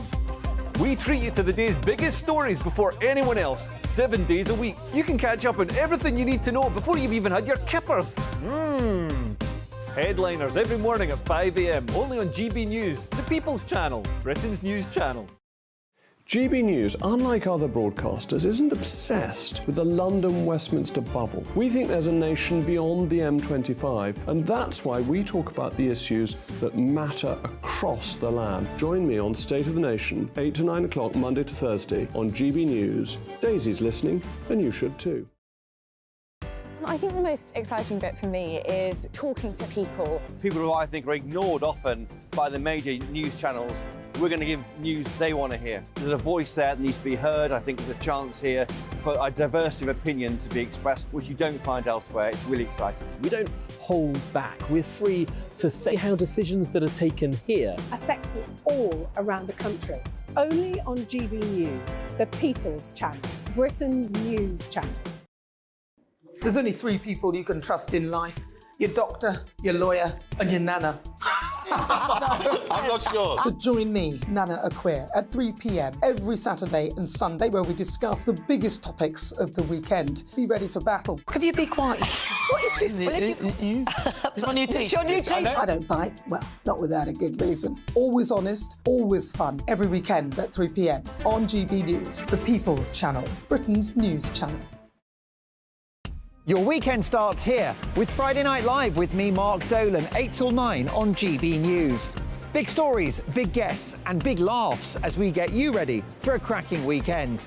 That's Friday Night Live with Mark Dolan, Fridays 8 till 9 on GB News. Bring your own drinks, the admission's free.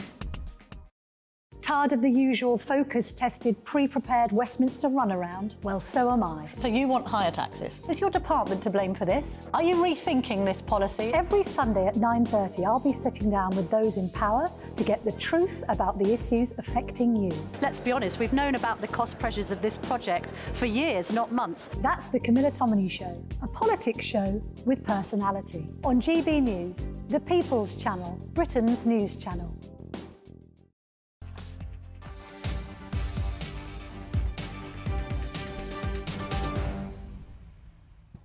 Welcome back, 4:26. You're watching or listening to me, Martin Daubney, on GB News. Now, later in the show, I'll let you know why one of Nigel Farage's campmates has been branded racist after her ridiculous comments to the GB News presenter. But first, the autumn statement might have done a bit more for the pound in your pocket, but don't get too excited as Ofgem increased its price cap today, which means higher energy bills. That's right, the average household bill is predicted to go up around £100 from January in response to rising wholesale prices. Well, joining me now in the studio is the excellent GB News' economics and business editor, Liam Halligan, with On the Money. So, Liam, for about 24 hours, we had a little crumb of comfort from the autumn statement, but now Ofgem have pulled the rug from under it. What's going on? So this is the Ofgem energy price cap. This regulates households' combined gas and electricity bills. And what Ofgem does is it puts a cap on the unit cost of gas and electricity. So if you use more, you pay more, obviously. And the numbers I'm about to give you are illustrative if you are an average household using an average amount of energy on your oil and gas. So let's have a look at them. The Ofgem energy price cap currently, between October and December 2023, it just came in the beginning of October, is £1,834 a year. So that's an illustrative household gas and electricity bill combined a year at the moment. That's where the cap currently is. But it's going up, we learnt this morning, from January. Between January and March, it will be higher. It will be £1,928 a year. And there you go. That is your £94 a year annual increase in the typical combined gas and electricity bill. A word of warning, though, Martin. Ofgem does not regulate standing charges. These are the fixed costs that you pay dependent, just for the privilege of being connected to gas or electricity. And I say fixed. They're not really fixed because a lot of energy providers are jacking them up royally in order to get more money, because that part of the bill that you have is outside of the usual Ofgem regulatory regime. And something else you've been talking about, and once again, you've got it dead on, bang on the money. Fiscal drag. Turns out today the Office for Budget Responsibility has said that the 2% NI cut will be wiped out by a factor of 5 by stealth taxes. This is what often happens after an autumn statement or a budget. It's all, it's all happy clappy. Hey, fantastic giveaway. And then the nerds, we get into the undergrowth, we start reading the technical documents and we start sussing stuff out. The OBR saying this today. I should say, pat on the back to Tom Harwood, Emily Carver and myself yesterday, because we said this the moment the Chancellor sat down, because it was just pretty obvious to us. And Rachel Reeves, the Shadow Chancellor, to her credit, also said it. So what the OBR is saying Yeah, that headline cut in national insurance contributions from 12 to 10% for employees. That was the rabbit that the Chancellor pulled out of the hat yesterday. That's going to save us about £10 billion in tax between now and 2028, right? But the fact that Rishi Sunak, when he was Chancellor, and then Jeremy Hunt, when he was Chancellor, have frozen what we call tax thresholds until 2028. So even though wages and inflation go up, the tax thresholds where you start paying tax, where you pay high rate of tax rather than basic rate, where you pay additional rate of tax rather than higher rates, they're frozen. So more and more people get dragged into paying tax and into higher tax brackets. We're talking about millions more people. And where we're going to save 10 billion quid a year, 10 billion quid in total between now and 2028 because of that national insurance contribution cut, we're going to pay £44 billion more in tax because of the fiscal drag, the frozen thresholds. So we're getting 10 billion and we're paying 44 billion. So there you go. So for simple folk like me, that means basically Jeremy Hunt gave us £1 and he reached round, took a fiver out your back pocket. That's roughly what's going on, yeah. That's roughly what's going on. Thank you. Thank you very much, Jeremy Hunt. And thanks, Liam Halligan, as ever, for making it crystal clear. OK, there's loads more still to come between now and 5 o'clock. I'll get reaction to the very welcome news that the Chancellor will provide £10 million to support veterans' mental health. Great news. But first, here's your latest news headlines with Theo Chikomba.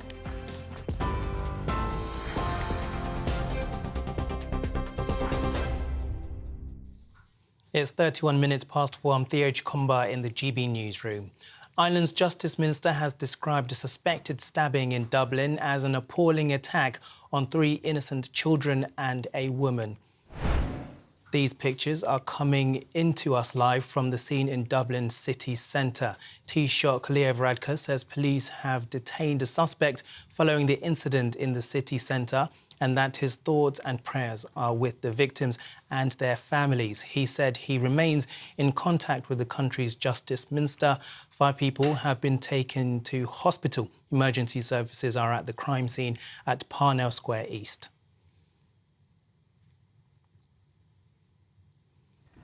Thirteen hostages held by Hamas are due to be released from Gaza as a temporary ceasefire with the terror group is to begin tomorrow. A spokesperson from Qatar Foreign Ministry said the first group of civilians will be released at 4 o'clock. The beginning of the pause will be 7 a.m. Friday, the 24th of November, and it will last, of course, as agreed, for 4 days.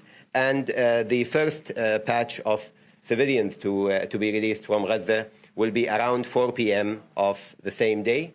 They will be 13 in number, all women and children, and those hostages who are from the same families will be put together within the same patch.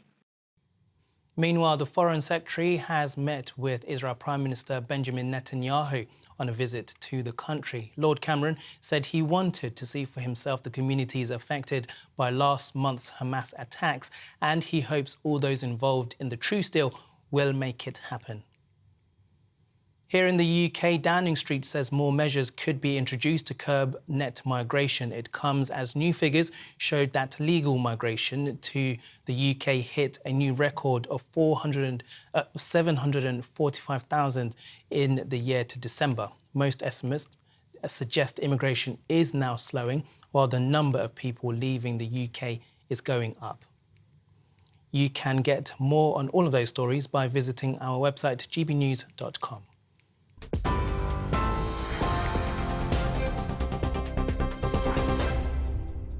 For stunning gold and silver coins you'll always value, Rosland Gold proudly sponsors the GB News Financial Report.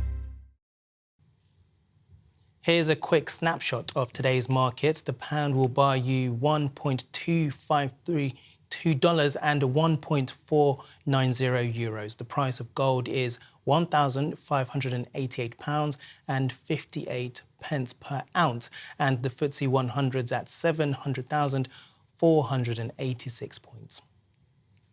Rosland Gold proudly sponsors the GB News Financial Report.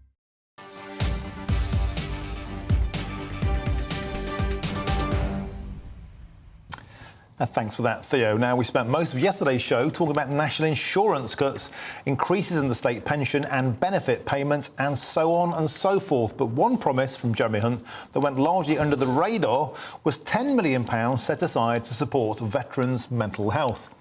This is a cause very close to my heart, so I wanted to give credit where it's due to the Chancellor and focus on this now. Joining me now is Army veteran Justin Barnes. Justin, thank you very much for joining us on the show. And I always say thank you for your service. It's the greatest calling to stand up for your country. Thanks for that. It means a lot to all of us watching the show. And I know out there it really resonates. So it's a topic you hear a lot about. I've done a huge amount of work on suicide reduction. We know that men and women in the forces are largely driving a lot of that, which is a very, very sad affair. So when you hear that £10 million has been dedicated to this trust through the Veterans Places, Pathways and People programme, does that bring you great heart? It does indeed. After so long of fighting for causes to highlight the struggles of what veterans go through and the measures that they have to take to get to and from appointments. I think the 10 million funding will reach out to a lot more veterans that are struggling and enable them to get to and from appointments a lot easier. And hopefully there'll be a campaign to put it out there that there is a lot more help available than what we hear of, basically. And Justin, what kind of difficulties do you hear, from your comrades, your friends, your brothers, your sisters who've served, the kind of barriers they face, the struggles they go through, and what do you feel needs to be done? I feel that when we leave the army, we tend to get forgotten about quite easily. There's no follow-up from the military, so it's just you finish off your service and you're quite easily forgotten about and swallowed up in a big world. And it can be very daunting. So I think that if people are approached from the military side a lot more often and reached out to, then I think it would make it a lot easier for someone like myself that struggled when on discharge. And I felt that I was forgotten about. Maybe a phone call every now and then, or an email, or whatever, just that we are thought about, that we're not forgotten about, and that the time that we put into the forces has been recognised. Because when we leave, it's like there's no follow up, there's no plan put in place. And I've been out the army now for nearly 5 years, and I've not once received so much as a phone call, a text, or an email from anybody. So that makes me feel the 12 years that I put into the army, serving 2 tours of Afghanistan, is all forgotten about, and it made me feel a little bit irrelevant. Well, Justin, I'm very sorry to hear that, and I want you to know that I tremendously value what you've done, and I think people watching this will concur. It seems to me shocking, terrible. Yeah. You wouldn't even get a phone call or the recognition. How did that make you feel at the time? When I was first out the army, so when on first discharge, I thought, the day will come. I was valued in the services and the time that I put in. There will be a phone call or someone will reach out and say, how are you doing? How are you getting on? And when there was no follow-up, then I felt like the time I put in and the passion I once had for the army when I was in the armed forces, it's just totally disappeared. And I feel like a lot of veterans will stand with me in saying this, that the badge that you received, the veteran badge that you received that in the post, and it can take up to a year later on discharge to receive this badge. So yeah, I did feel like a lot of my time in the armed forces was diminished by the follow-up that we receive. And Justin, we hear about mental health support, but of course that often paints a picture of veterans in crisis, veterans who've hit rock bottom. Would you like to see something done before that point is reached? I mean, rather than kind of solving the kind of symptoms, if you like, how about more support with finding work, more support with integration, giving the help you need to find housing, rather than, as you've painted a picture, simply being cast aside? I feel that when on approach to discharge from the armed forces, the support is fantastic. We get an amount of money to go and take plumbing courses, electrical courses, and all different courses, and there's a long list. So I feel that the support on discharge is great. I just think that aftercare, once we have discharged, it really lacks. But I've done a close protection course, and I've done a telecommunications course. But when I discharged from the army, I wasn't in the right place to be able to transition properly into civilian work employment. So, and I feel that if there was something they put in place to have a mentor or someone like that to give me one-to-one and say, listen, you're doing great, you can do this. Just that little bit of moral support on going from one extreme to the next, going from armed forces, structure, discipline, to civilian workforce, which is a little bit more lackadaisy. But having that moral support would entice me to go into full-time employment a lot quicker. And Justin, how are you doing now, mate? I mean, you seem like you're cracking on quite nice. So I've gone down social media route, and I currently have an agency for social media, and I've done nothing what I've done with my resettlement, so telecommunications or close protection. I've not done anything with that at all. I now own an agency for social media, and it's going fantastic. So it's something that I'd never thought I'd jump into, but the paths crossed and it's worked out fantastic. But that's taken a lot of time to be able to get myself up to that, to the confidence levels needed to achieve that. Well, hats off to you, Justin, and thank you for joining us on GB News today. It's an absolute pleasure to talk to you, and once again, thank you for your service. Cheers, mate. Thank you very much. Oh, I love that. OK, moving on. The Football Association has in the past lit up the Wembley Arch to show support for Ukraine and the LGBTQ+ community, of course. But it wasn't so keen to show support for Israel after Hamas's terror attack, was it? The outcry and accusation of double standards has led the FA to making a big decision. I'm Martin Daubney on GB News, and we are Britain's news channel.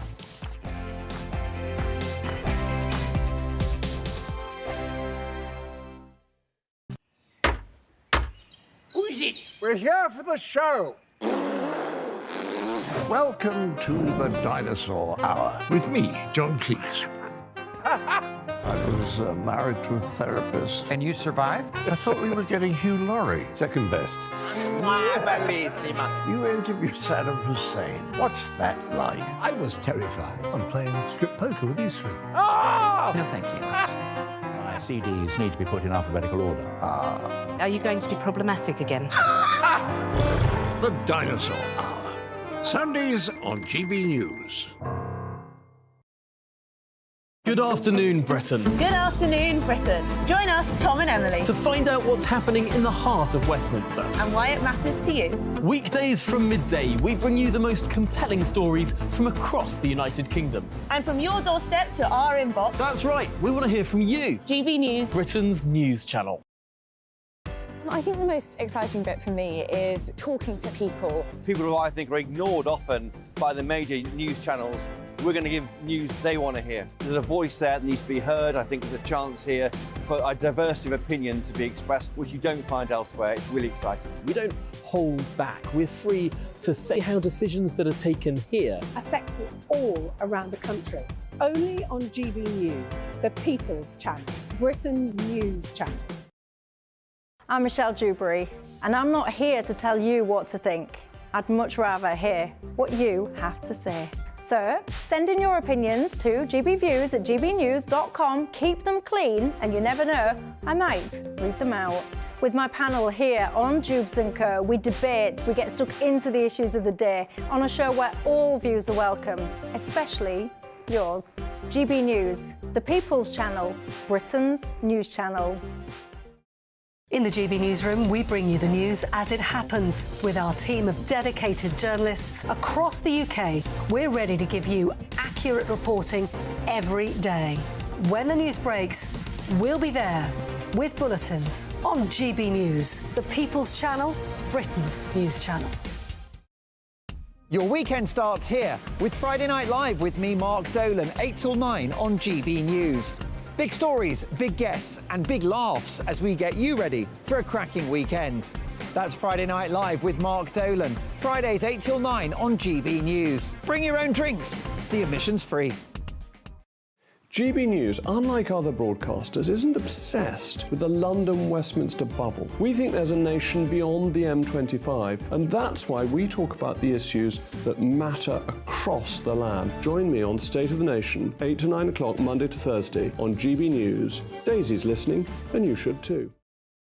Tired of the usual focus-tested, pre-prepared Westminster runaround? Well, so am I. So you want higher taxes? Is your department to blame for this? Are you rethinking this policy? Every Sunday at 9:30, I'll be sitting down with those in power to get the truth about the issues affecting you. Let's be honest, we've known about the cost pressures of this project for years, not months. That's the Camilla Tominey Show, a politics show with personality. On GB News, the People's Channel, Britain's news channel. Who is it? We're here for the show. Welcome to the Dinosaur Hour with me, John Cleese. I was married to a therapist. And you survived? I thought we were getting Hugh Laurie. Second best. You interviewed Saddam Hussein. What's that like? I was terrified. I'm playing strip poker with these three. No, thank you. My CDs need to be put in alphabetical order. Are you going to be problematic again?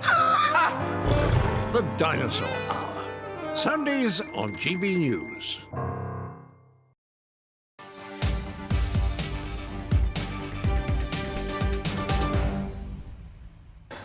Welcome back. It's 4:46. You're watching or listening to me, Martin Daubney, on GB News. Now, at 5 o'clock, I'll hear from a Tory MP to get reaction to today's net migration figures, which have hit another record high. But before that, if you live in North London, you'll have seen the arch above Wembley Stadium lit up in all sorts of colours over the last few years. As you might expect, when the footballing legend Pelé died, the Wembley arch showed off the Brazilian colours of yellow and green. And hurrah to that. And the arch was also used to salute the NHS on its 73rd birthday. There it is, lit up blue. And when Captain Sir Tom Moore died, the arch was lit up in the colours of the Cross of St George, red and white, splendid. During the Qatar World Cup, the Football Association showed support for the LGBTQ+ community, of course, by showing off the colours of the rainbow flag. And famously, Wembley showed its solidarity with Ukraine following Russia's invasion. There it is, blue and yellow, of course. However, after Hamas's terrorist attack on Israel that killed 1,400 people, the FA wasn't quite so quick to support Israel. And the controversy sparked by that incident has led to the FA deciding not to light up the arch to show any kind of political support in the future. That's right, from now on, it will only be used for events related to Wembley's purpose as a sport and entertainment venue. So let's get the thoughts now of Jewish sports journalist, good pal of mine, Johnny Gould. Johnny, an absolute pleasure. It's been too long, mate. Cut straight to the chase. The FA and Wembley Stadium will back any cause on the planet until it came to Hamas murdering Jews. On a serious point, how did that make you feel? Well, on a magnificent metaphor, as everyone was walking down the Bobby Moore Way, the arch was bathed in darkness. What a perfect metaphor for the Football Association to produce their beautiful arch with absolutely no light. I mean, at least it could have been white, but it was nothing. And the double standards are absolutely appalling. And you come to me on the day that Wasim Haq, an FA council member, who wrote on social media that Adolf Hitler would be proud of Benjamin Netanyahu, has been forced to resign. He was involved in this decision-making when they go to their stakeholders, the FA. He was one of them. He'd already been removed from the Lawn Tennis Association. It took a long time for the FA to suspend, to sack him, or for him to be resigned in this way. But he's written a letter to the FA chief, to the chair, I should say, and she's accepted his resignation. He's reiterated his apology, and of course, he said, as a lot of them do, got a lot of Jewish friends I have. I'm not so sure if he's got any tonight. But no, it's absolutely appalling, Martin. And I've actually campaigned for quite some time on the QT, really, that actually politics and football should be separated. You know, you come from a county where football was created. Notts County, I know it's not your team, but Notts County were the oldest club in the English football league, alongside my great Aston Villa. And football doesn't need politicising. The reason it's spread around the world over 6-7 generations, the reason the Scots took it to Brazil, the reason why we played it in Central Europe, all the great English coaches played abroad, was because it was about teamwork. It was the English ethic. And suddenly they add sort of all these trinkets and political nods to it, and they are destroying football. And so I suppose the good thing is, and I really hope they stick to this, that they leave the arch in independent colours. Let's have it in the cross of St George. Let's just have it for every England home game in red and white. And if there's an FA Cup final with Liverpool and Everton, let's have it in red and blue. And just leave it at that. Football should be football. You know, Johnny, a great many people listening and watching you now will concur, and I certainly do, that politics should be left out of sport. When we saw football players taking the knee, it caused a huge division, and there we have it. Politics and sport, when they mix like this, it causes consternation. Nevertheless, they went down that route, the FA, Gareth Southgate, Gareth Wokegate, as many people call him.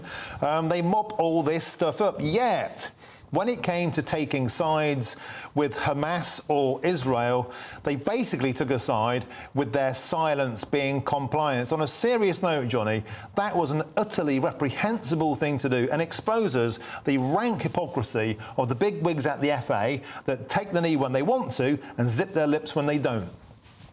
You've said it beautifully. It was a hound of a decision. And when the FA decided to announce that they'd been to their stakeholders, I'm not sure that many in the Jewish community were approached or talked to at it, because at least they might have defended their position. You can't be neutral in these situations. And actually, the Football Association wouldn't have been neutral if they just put a blue and white stripe over the arch. So what I did on the day of it was that I picked out an archive of when Sheffield Wednesday appeared in the playoff final, and I put that arch picture up because that was blue and white, and that got a few retweets and a few laughs as well. But look, I suppose the only good thing about this is that they won't be doing virtue signalling again. And as I say, light the arch by all means, but do it in the colours of the two finalists. Why not? Yeah, Johnny Gould, thanks for joining us. It's always a pleasure. Thank you. Great to see you on the show today. Now, let's get some more details on this afternoon's big breaking news story. 5 people, including 3 young children, have been taken to hospital following a suspected stabbing incident in Dublin city centre this afternoon. And let's go live now to Dublin and speak to a reporter at The Journal, Mairead Maguire. Thank you for joining us on GB News. I understand you're in the area. You have some extra information for us. What's the latest on the ground? Yeah, so I'm just in a coffee shop here, just off Parnell Square East. So it's, as you say, city centre. There's a Gaelic school just there, so an Irish-speaking school. And we understand that around 2:30 p.m. today, there were children lining up, very young children, senior children, that were lining up for an after-school club, and they were attacked. Passers-by tried to intervene, tried to stop the attack from harming anyone else. And then the Gardaí came, and the attacker was arrested. They're not looking for anyone else at this time, so he is being detained. And there are still many Gardaí at the scene and many emergency services vehicles, but they're not looking for anyone else. And so, Mairead, we heard stories that the perpetrator was apprehended and overpowered by local people who kept him pinned to the ground until the police turned up. Is that what you're hearing as well? I wasn't there, but you can probably hear sirens as well in the background here. Yes, I know passers-by did intervene, and then Gardaí were able to arrest the man. So that's as far as I can really say with that particular moment. But yeah, I mean, look, to be honest, there's a massive crowd of people on both sides of the square here still. Not just media, not just even politicians, but just locals who are just absolutely stunned at what's occurred. And people, for example, the Journal.ie, which I work for, spoke to one grandmother of a girl who goes to school. She picked her granddaughter up just minutes before this incident. You can't even imagine how something like this would shape. While a community here in the middle of the city is, you're you're in the capital city, but it's a very tight-knit community, and people can't believe that this is happening in Ireland. And Mairead, is there any extra information emerging yet? You say this was a man. Is there any extra information about things like the man's age, his appearance? Is there anything else coming out yet? No, we have no more on that at the moment. I think that the focus is really on the victims. They are in hospital right now. 2 people, 1 little girl, and also who's one person who's believed to be a crash teacher at the school. They are both being treated for serious injuries, and then 3 other people were also injured, but it's understood that their injuries may not be as serious. And Mairead, what's the situation at the scene now? We can see pictures on the screen. It's all cordoned off. There's a heavy police presence. We just heard a siren go by. Are there still a lot of locals in the area? I'm assuming they're very shell-shocked by what's happened. Absolutely, and I mean, there are people there with their children just kind of watching on, unable to do anything, but still just standing there, just in shock. Apart from that, there's also a lot of people who are shouting abusive things at Gardaí, and it at times was quite intense, and there were some crowds that were getting quite rowdy. Apart from that, also some politicians have arrived at the scene. Mary Lou McDonald, who's the leader of Sinn Féin, was here, and she was just expressing her devastation at the incident. I mean, she's a Dubliner herself, so he was speaking to some of the families as well, just trying to find out more about how we can support them. OK, thank you for joining us there from Dublin. Reporter at the Journal, Mairead Maguire, at the scene of the stabbing in Dublin city centre. We'll have more of that story right after this break. Stay tuned. This is Britain's News Channel, GB News.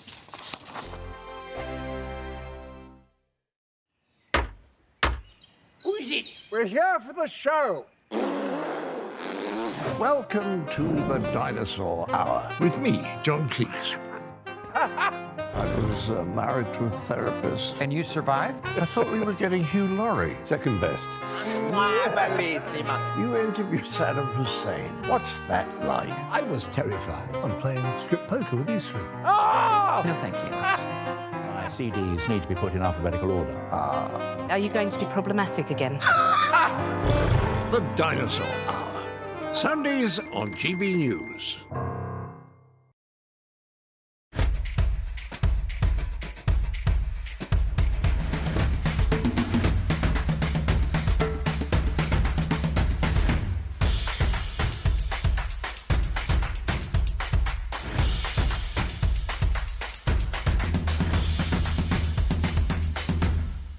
Wake up to the headlines with Headliners every morning at 5 a.m. We treat you to the day's biggest stories before anyone else, 7 days a week. You can catch up on everything you need to know before you've even had your kippers. Headliners every morning at 5 a.m, only on GB News, the People's Channel, Britain's news channel. GB News, unlike other broadcasters, isn't obsessed with the London-Westminster bubble. We think there's a nation beyond the M25, and that's why we talk about the issues that matter across the land. Join me on State of the Nation, 8 to 9 o'clock, Monday to Thursday, on GB News. Daisy's listening, and you should too. I think the most exciting bit for me is talking to people. People who I think are ignored often by the major news channels. We're going to give news they want to hear. There's a voice there that needs to be heard. I think there's a chance here for a diversity of opinion to be expressed, which you don't find elsewhere. It's really exciting. We don't hold back. We're free to say how decisions that are taken here affect us all around the country. Only on GB News, the People's Channel, Britain's news channel. There's only 3 people you can trust in life. Your doctor, your lawyer, and your nana.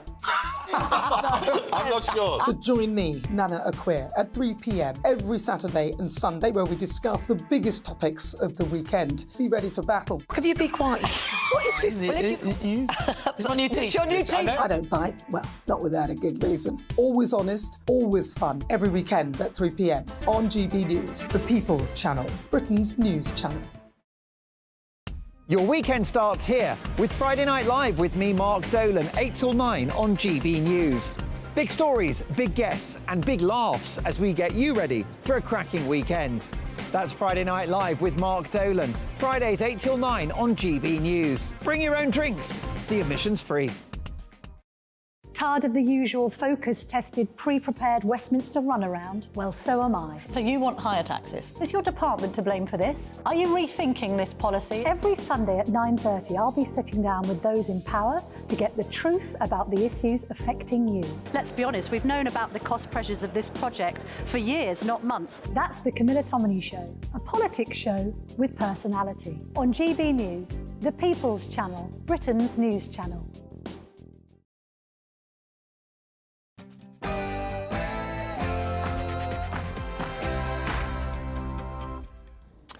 Welcome back to GB News. It's 5 o'clock. I'm Martin Daubney. We start with this afternoon's big breaking news story. 5 people, including 3 young children, have been taken to hospital following a suspected stabbing incident in Dublin city centre this afternoon.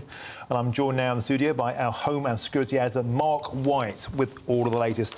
Mark, a very harrowing story. What's the latest update? Well, the very latest is that we're waiting for a news conference to begin. Garda and Síochána, the Irish police in Dublin, are due to update us. I'm not sure how much more information they will have at this stage. They did put out a statement a couple of hours ago in which they told us that 5 people had been injured, including, we believe, the alleged assailant, 3 schoolgirls and an adult female as well. Now, of the 3 schoolgirls, one of those is reported to be in a serious condition. The adult female is also reported to have been seriously injured. The 2 other schoolgirls and the alleged assailant are less seriously injured. In terms of the incident itself, the police have said earlier that they believe it was an isolated incident, that they're not at this stage looking for anyone else in connection with this, but thus far they have given no more indication as to a possible motive for an attack on 3 very young schoolgirls, because the reports in local media are suggesting that these schoolgirls were perhaps 5 or 6 years old, so very young primary school-age children. Dear oh dear. And you mentioned earlier there were reports of the perpetrator being... there was an intervention from locals. He was manhandled to the ground. Is that what you're hearing now? Yeah, I mean, I think the information that's coming out certainly indicate some very brave and swift actions by members of the public. One eyewitness said she saw a man clearly stabbing children with a downward motion of a man with a knife. Then very quickly, it seems that some local men, young men, surrounded this individual, managed to knock him to the ground, kick that knife away from him. Then this woman said that she and an American woman had then gone over to the scene to form a kind of ring round this man, because at that point they said this man was being attacked on the ground. And certainly we've seen some images on social media that do show a man lying on the ground, bloodied about the face, and being attended to by a Dublin Fire Service paramedic officer at that stage. But we know no more about this individual than that. I wasn't able to tell really from looking at the images anything about this person other than he appeared to be in his 50s, perhaps late 50s. Ethnicity, it's difficult to tell really. Caucasian, but I don't really know much more than that. If it's the case that this perpetrator was disarmed and restrained, an extraordinary act of bravery from those individuals.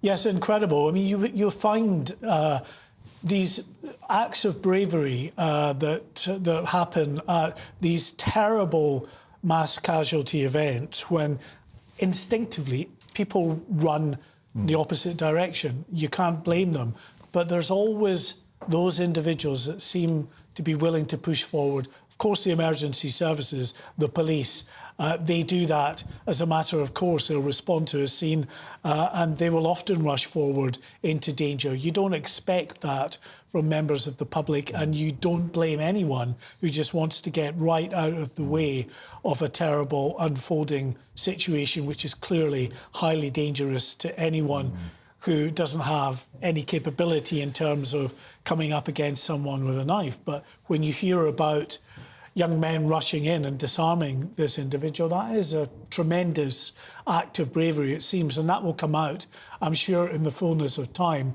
What's happening at the moment in East Parnell Square, which is in Dublin city centre, is that this area has been cordoned off. It remains cordoned off while this investigation takes place. What you had was the quick time reaction, dealing with the immediate emergency, the stabbing, the multiple stabbing of these victims. Now you've got the slower time investigation that is underway, Martin, with the detectives in there trying to piece together the exact sequence of events. They'll be relying on eyewitnesses that saw this unfold. They'll also be going around the shops and businesses in the area, the local authority, gathering all the CCTV they can. It was in a busy built-up part of the city centre, so there should be video of this. It's a busy bus route as well. There might be bus camera footage that maybe has also captured some of what had gone on. As I speak, I think I can see that the Press Association shots have come live that indicate that this news conference outside one of the main police buildings in Dublin is going to start at some point soon, hopefully.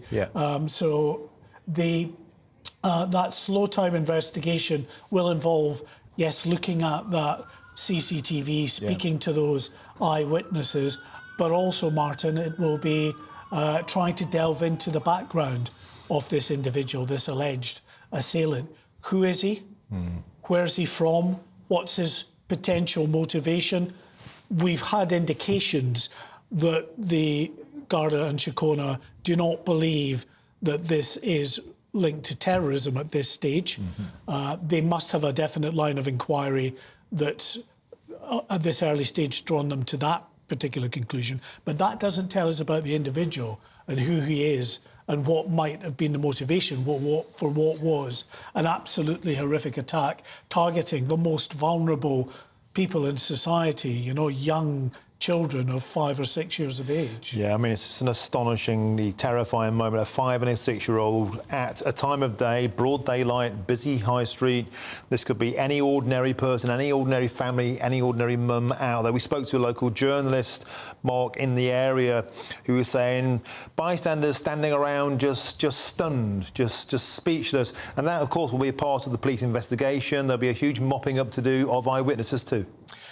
Yes, I mean, people are understandably very shocked and angry at what's going on. In fact, there have been some disturbing scenes with members of the public gathering round and, you know, shouting towards the police and other amongst themselves, because there's all kinds of rumours swirling around in Dublin about the motivation for this and who this individual could be. But we don't know who it is, and I'm not sure that they know either.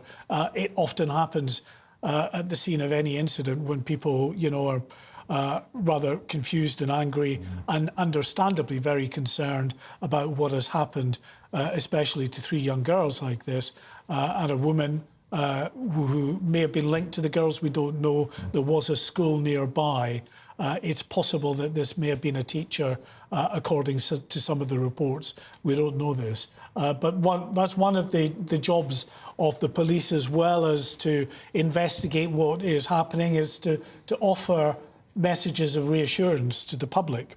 So any incident like this, when you've got multiple victims and what is being reported and indeed acknowledged by government ministers in Ireland as an attack, whatever the motivation for that attack was, you need messages of reassurance from the authorities that this is an isolated incident, that it's not an incident that has other factors to it, but it might it might develop in terms of what you will often find in an investigation going forward when they manage to interview the suspect, when they delve into the suspect's background. There could be other people linked to this individual that the police might also want to speak to.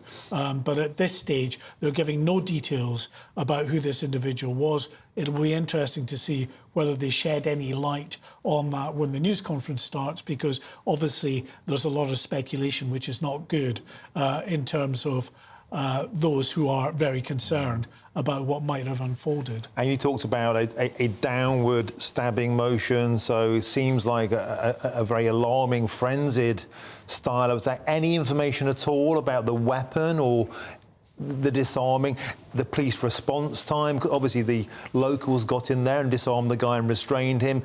Perhaps part of the frustration from the locals was because the police took a while to get there. We don't know that information yet, do we?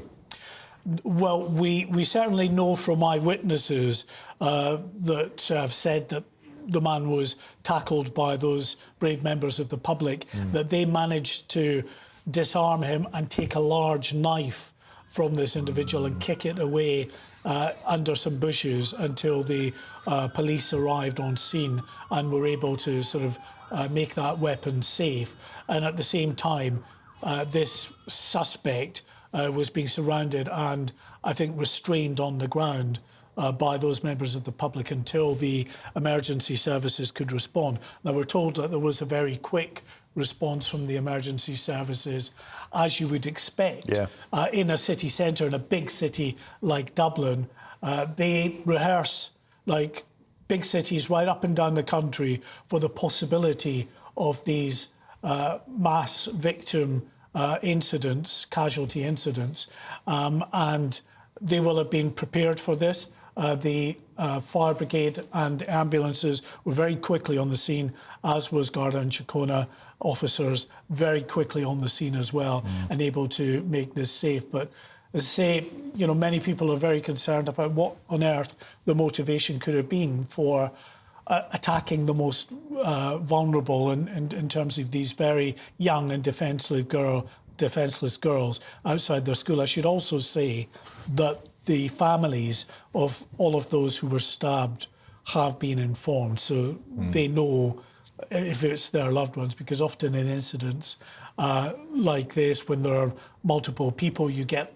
very worried families, not knowing if their loved ones have been caught up in this. But all those who have been affected, their families have been informed.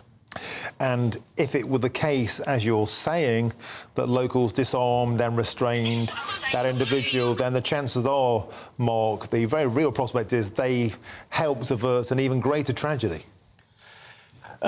Yes, no, there's no doubt about that, you know, there was no indication that this individual, from what the eyewitnesses could see, was going to stop anytime soon.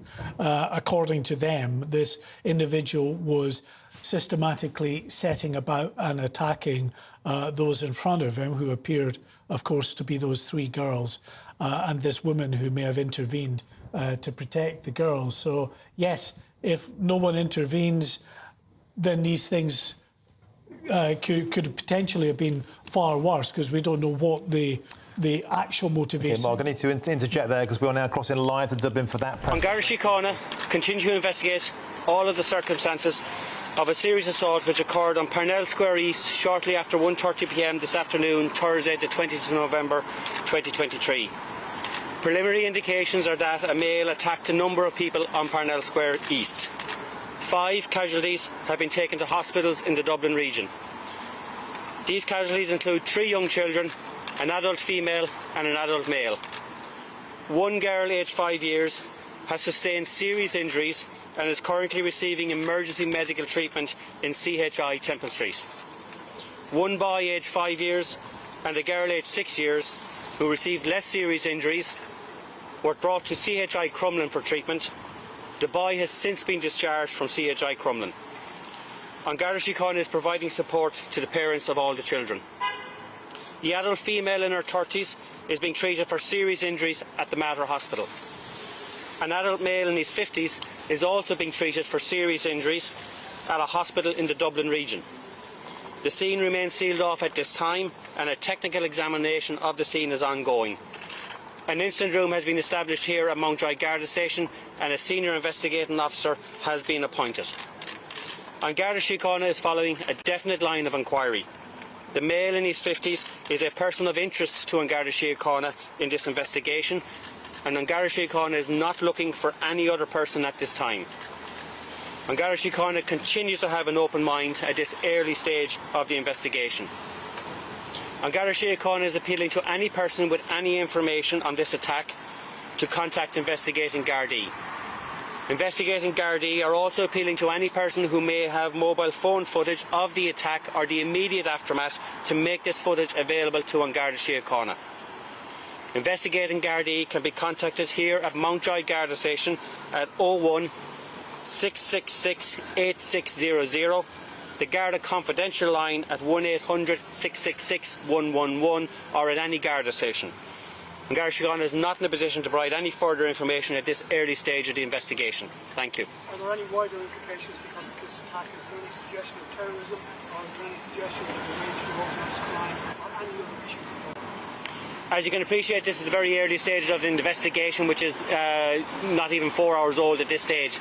But at this time, An Garda Síochána is satisfied from our inquiries that there is no terror-related activity or related to any wider aspects in relation to this matter. It would appear to be a standalone attack, and we need to determine the reasons behind that. And the indication that the victims or the perpetrator or the suspect in this case knew each other? I'm not in a position to go into that detail at this time. Guard, we heard there was a scuffle beforehand. Can you confirm that? Can't confirm that at this time. My apologies. Can you tell us about the children at the centre? Did they attend? Sir, were they stab wounds? My understanding, a knife was used in the attack, but we're not in to provide any more details on the nature of the injuries. Can you tell us about the children? I mean, they were attending the school. Why were they out in the street? And do we know the circumstances that led up to it? Again, I don't have a specific reason why the children or any of their carers or teachers may have been on the street, but it's a public road, it's outside their school, it's a normal activity for them to going to and from their school. We need to determine the reasons behind the attack, and it's at very early stages of the investigation at this time. She's in a critical condition, certainly in a serious condition in CHI in Temple Street. Again, that's not for me to disclose at this time. Has the man been questioned yet? The male is receiving medical treatment at this time. Is he an Irish national? Again, I'm not in a position to confirm the specific details of any of the individuals involved in this incident. Have all the parents been alerted out and finding children outside? Yes, the parents were aware of the incident very, very quickly and did attend. We are dealing with not just the parents of the 3 children, but parents of the wider group that would have seen and saw the attack who were potentially traumatised as well as a result of what happened this afternoon. Yes, again, that's not for An Garda Síochána, but we are assured that the school will put in provisions for the family, for the children, as to what they observed and experienced this afternoon. All the children were from one school? Again, I'm not 100% sure exactly on the details of all the children and where they're from. Can you say how quickly the situation was resolved then? Sorry? Can you say how quickly the incident was resolved then? How quickly Gardaí were able to get... My understanding is that the first emergency services were ambulance were within minutes, followed very, very quickly by An Garda Síochána. In terms of my understanding is members of the public did intervene at a very, very early stage, and again we would applaud those members of the public for getting involved in such a traumatic and potentially dangerous situation for themselves. Were hospital staff arrived? It's my understanding the person of interest was detained at the scene. Were hospital staff arrived at the scene? Again, I'm not aware of that, so I'm not. Do you have any concerns about the scenes of unrest around the scene that was cordoned off today? Again, we're aware that the public are concerned about the activities that happened today. Again, I suppose the message to them is we believe that this is a standalone incident, not necessarily connected to any wider issues that are going out in the country or in the city, and we need to identify exact reasons for that happening. So we'd ask for people not to jump to conclusions and not to make rash judgments on what may have happened. So just to be clear, this is a random attack? Again, we need to understand the purpose behind the attack. Again, that's part of what the investigation will do. Have other schools been put on alert for situations like this to happen again? Or? No, we don't believe that this is an attack on the school. Okay, injuries were sustained by the person of interest? Again, we're not confirming the injuries of any of the individuals involved in the incident at this time. Thank you very much, guys. Okay, thank you. Okay, bye. Okay, that was the police there in Dublin. Mark White still in the studio here. There's a lot to A lot to unpack there, some details, some key details coming out. First of all, about the serious injuries, in fact, critical injuries of one of those young girls, Mark. Very, very harrowing details coming out. What else did we get? Yeah, I mean, this girl, just 5 years old, undergoing emergency treatment at a hospital in Temple area of Dublin as we speak. In addition, a boy aged 5 and a girl aged 6 that were less seriously injured. I think he said the boy had been released. That's right. A woman, an adult female, also injured, seriously injured, according to the officer.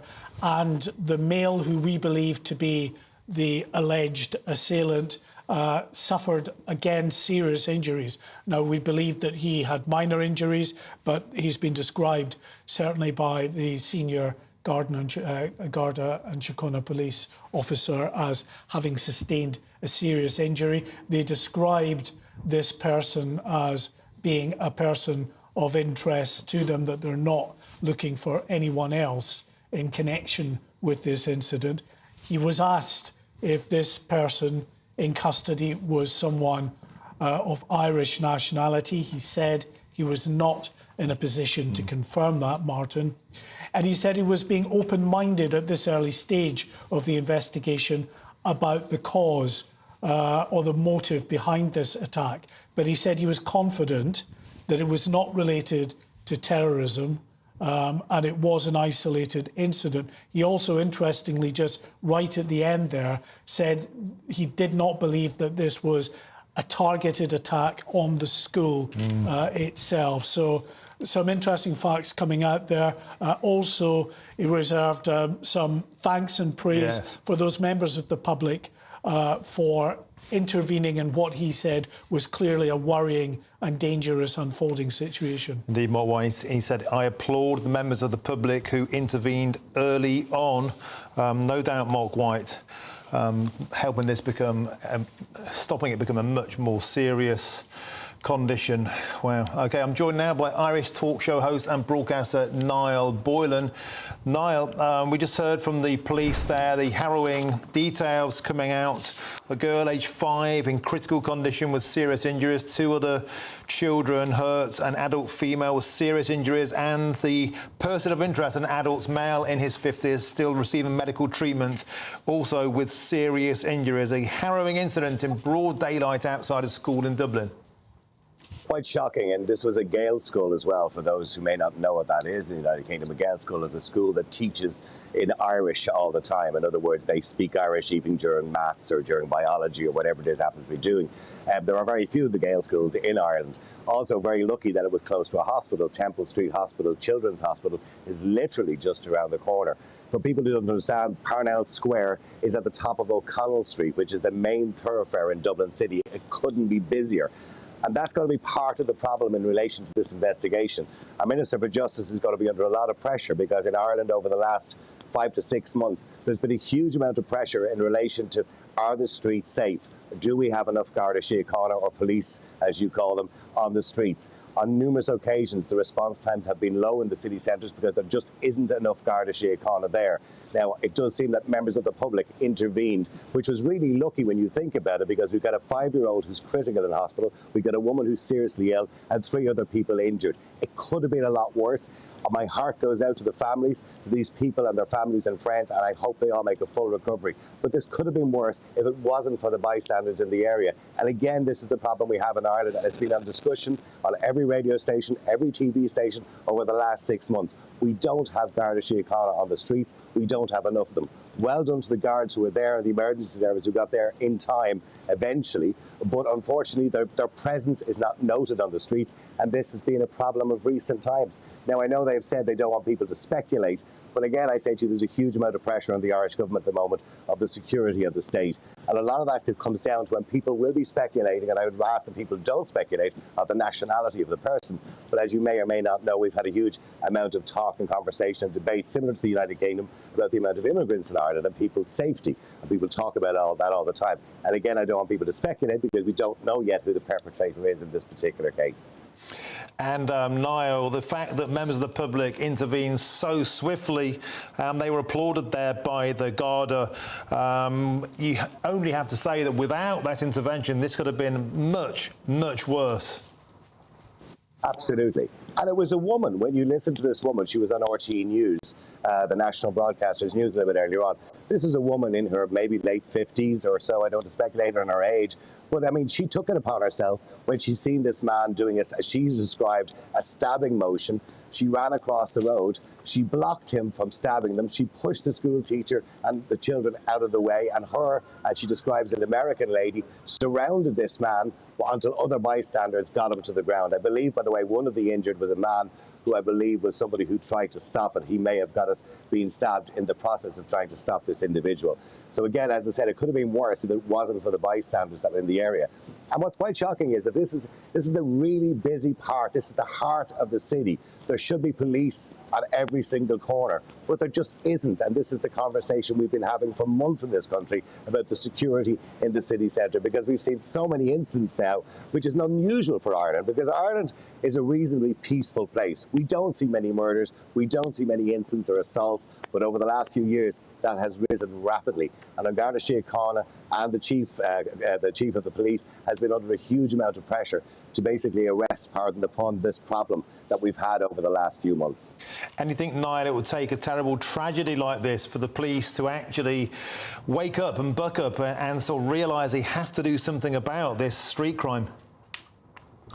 Absolutely. And the biggest problem we have is numbers and encouraging people to join the police force in Ireland. We don't have a big enough police force for a very quickly rising population. You've got to remember, Ireland's population has gone from 3 million people 20 years ago to now up to over 5 million people. Our population has risen by another 200,000 in the last 18 months, with people coming for seeking international protection, Ukrainian people who have come into Ireland. And I'm not saying they're responsible for all the crimes, but it's an increase in population, so by nature of statistics, you will have more crime.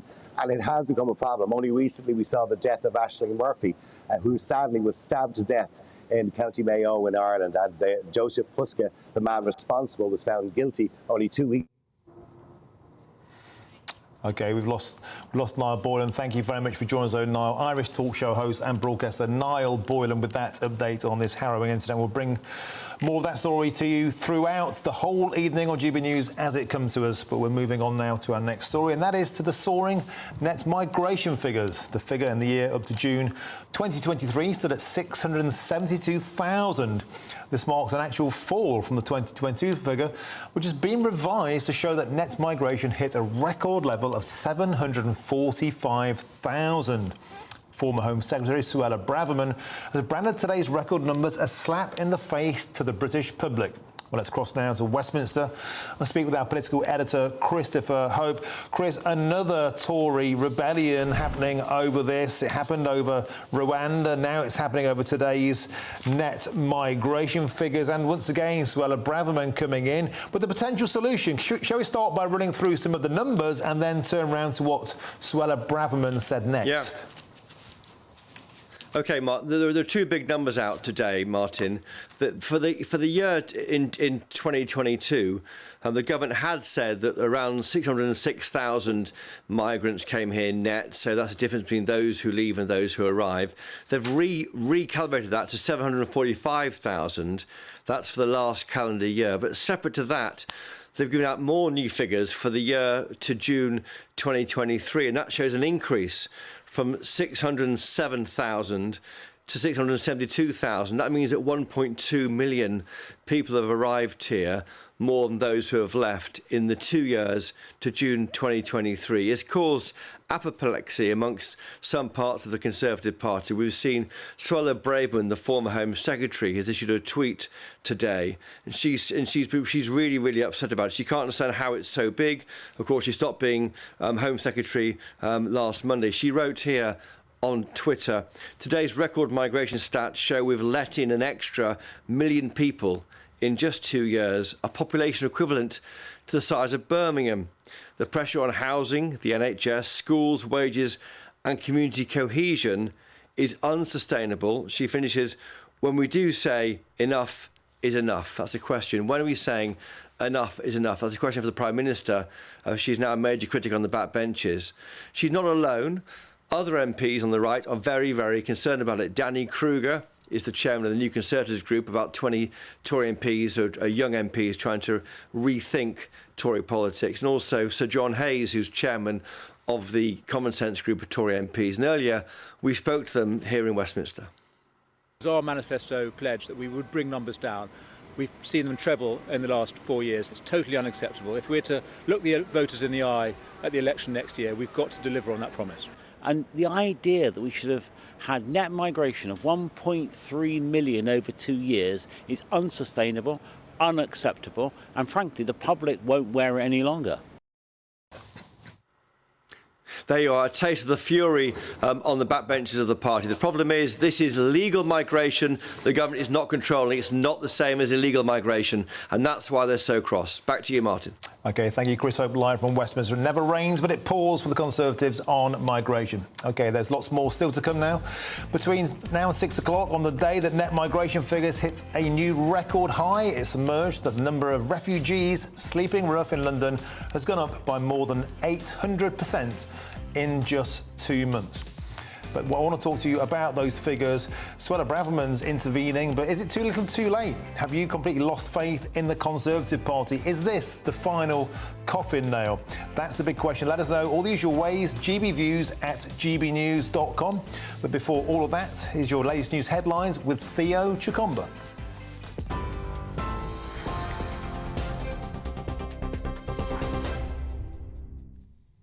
It's 5:30. I'm Theo Chikomba in the GB newsroom.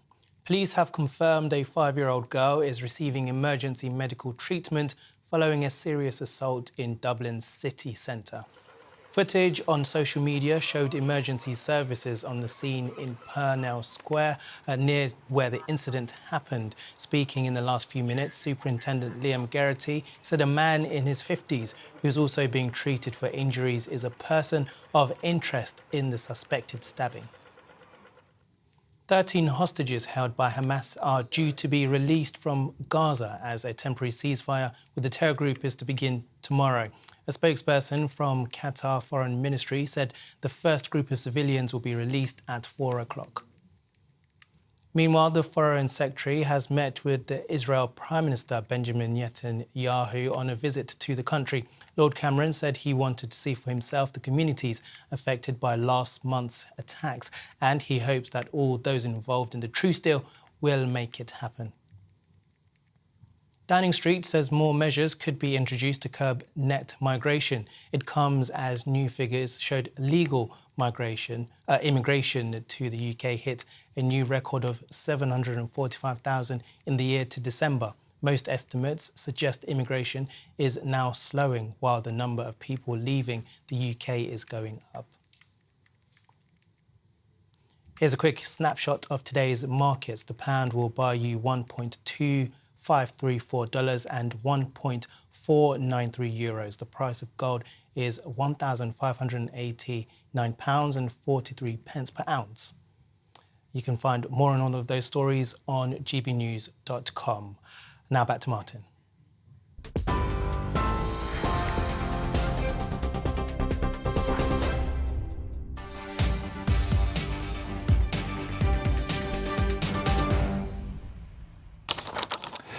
Thank you, Theo. So another story making the news today is a number of the homeless asylum seekers is soaring, and it's soared by 800% in 2 months. And this is following a change in Home Office policy. Asylum seekers are evicted from hotels in just in 28 days after their right to stay is granted. I'm now joined by Sarah Nathan to go over this. Sarah, thanks for joining us on the show. You're the co-founder and trustee, of course, of Refugees at Home, Sarah Nathan, OBE. Sarah, concerning figures, a boom in refugees, asylum seekers sleeping rough on the streets of London, in particular, in tents. What do you believe is driving it? Well, it's not asylum seekers, of course, it's refugees, people who the Home Office, the government have said, do have a well-founded fear of persecution, are refugees and who have been given leave to remain here. So not asylum seekers, at least. So what's driving it is two things, I think, essentially. One is that to clear the backlog in asylum seekers, the Home Office is making many more decisions than it was. It made very, very few since before the beginning of COVID, there was a huge backlog. The Prime Minister committed to clear the backlog, which is great in many ways, and the number of decisions made has gone up hugely. And at the same time, the effective length of time that a new refugee gets to find somewhere else to live after they move out of asylum seeker accommodation has been effectively cut from 28 days, which isn't very long, to 7 days, which is virtually nothing. And, think about it. You're in a country you don't live in. Actually, even if you're in a country you did live in, could you find yourself a bank account, a job, income and a home in 7 days? None of us could. I don't see why we expect refugees to be able to do so. Yes, Sarah, the absolute numbers, the 820% increase, when you look at the absolute numbers, it's 102 refugees sleeping rough. There were 11 in the previous year, so there has been a substantial increase. What would you like to see done? Because presumably they have been granted the right to remain in the country, so therefore they are now legally allowed to work. But at the same time, you're saying they're being evicted from, hotels where they would ordinarily have been, and so they can work, but they're effectively on the streets. What would you like to see done to change the situation, Sarah? Well, I'd like there to be a longer period in which refugees can find work and accommodation. Nobody gets a job in 7 days, especially if you've only just got your national insurance number. It's really, really hard, and moving on is really hard. People are in hotels, they're in other accommodation, and they're being slung out, sometimes with even less notice. One of the young men who's staying with me at the moment, a Yemeni chap, he was evicted literally on the day he was told the police were going to be told to get rid of him if he didn't leave the house, the hotel immediately. He spent 7 days sleeping rough in Paddington Station, and he came to me and he was in a state of complete shock. I don't think he thought this country could possibly do something like that. I see people every day who have been evicted with a week's notice, 10 days notice, and it's just impossible. You can't find places. I mean, Refugees at Home its referrals have gone up. In November 22, we had 85 referrals in the whole month. This month to date, we've had 259. That's way over 200% increase. October, it was the same, 69 last year, and it was 204 this October. Those sorts of figures. And if you look at, say, what the Big Issue has found, they've done some research across the country, and the councils are saying they cannot cope because figures have gone up sevenfold in Bradford, and almost threefold in Leicester, and 5 times in Coventry. That sort of huge upsurge is bad for everybody. It's terrible for the refugees, but it's not great for the rest of us either. Do we want to see thousands of people street homeless? The Red Cross says there'll be 50,000 refugees street homeless by Christmas. Is that what we want to see? It can't be. I think, Sarah, a lot of people, and we all agree, homelessness is something that we would like to tackle. There are, 274,000 homeless people throughout the United Kingdom, and this is a small amount, an important amount, of course. But what would you say to people who vent their frustration at the fact that we don't seem able to sort our own homeless problem, and it seems that people who've been in hotels, maybe sometimes for a year at the taxpayers' expense, they are obviously going through a struggle now, but a lot of people would say charity begins at home. What would you say to that attitude? This is charity beginning at home. It's not helping anybody to evict people so quickly. And actually, people wouldn't need to be in hotels, would they, if they were allowed to work? If the Home Office says you may not work, you can only be dependent, it's a very kind of unconservative thing to do in a way. We're making you dependent, we're not letting you work, and then we're blaming you for it.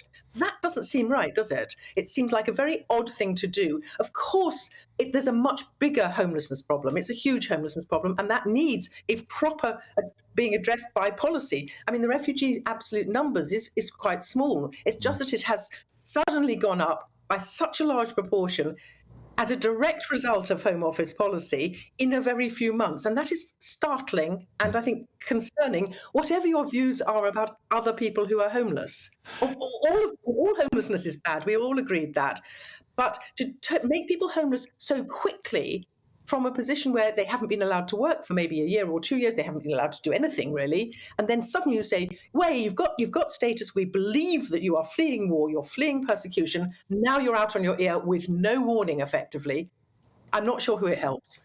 And Sarah, what do you say to people like Suella Braverman, who say this is precisely what she was warning about, the growth of tented cities in places like London, and she said homelessness is a lifestyle choice. Do those kind of comments must make you pull your hair out? It really does. Nobody believes that.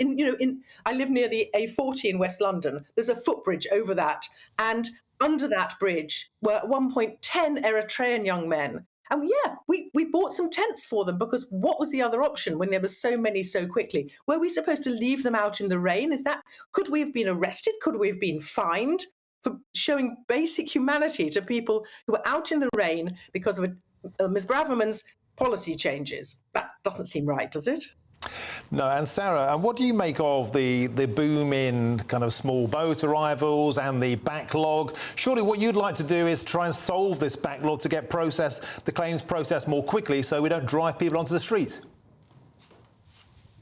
I would like to see claims sorted more quickly, and that is, as I said at the beginning, an incredibly important thing to do. But I would also like to see that you don't need to cross in small boats in order to claim asylum. Ukrainians don't. You don't see a single Ukrainian in a small boat, and the reason you don't is because they can claim asylum, or effectively claim asylum, online and then pick it up at a visa centre. If we were doing that, again, it's a not very conservative thing to do, to attack the supply, when actually what you ought to be attacking is the demand. Of course people will try and cross in small boats, and people will facilitate it illegally. Of course they will, if there's a demand. And if we just keep saying you can only claim asylum if you have landed in the UK, then there is going to be demand. If one has a humane route that you can claim from elsewhere, like Ukrainians, like people from Hong Kong, then you would stop that trade, or you'd massively diminish it, and you wouldn't have these people putting their lives at risk. And that's not great. It's not the smugglers putting their lives at risk. It's the people who are desperate. And again, doesn't help anybody and doesn't solve the problem. And Sarah, one of the positive aspects of today's net migration figures that came out is the humanitarian visas are 9% down. Sorry, they're 9%. They are down from 19% last year, and presumably that is because the UK has fulfilled its obligations in a fair and proper way to the Ukraine and Hong Kong. I would hope so. I haven't looked at them in detail, and you'd hope that would be the reason. But they are very different visas. Those visas are very different from ordinary asylum seekers, ordinary refugees. It's a specific scheme, and that's a good thing. But there are a lot of other people. There are Afghans, there are Syrians, there are Yemenites and Eritreans fleeing war and persecution. And we ought to treat those people with some fairness, as well as treating Ukrainians with fairness. OK, Sarah Nathan, OBE, the co-founder and trustee of Refugees at Home. Thank you very much for joining us this afternoon on GB News. Much appreciated. Now, Nigel Farage is still making waves in the jungle, as you'd expect. One of his campmates has been accused of making racist comments towards the GB News presenter. I'm Martin Daubney on GB News, and we are Britain's news channel.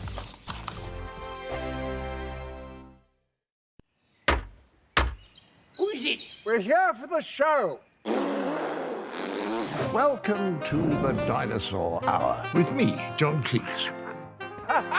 I was married to a therapist. And you survived? I thought we were getting Hugh Laurie. Second best. You interviewed Saddam Hussein. What's that like? I was terrified. I'm playing strip poker with you three. Oh! No, thank you. My CDs need to be put in alphabetical order. Are you going to be problematic again? The Dinosaur Hour. Sundays on GB News.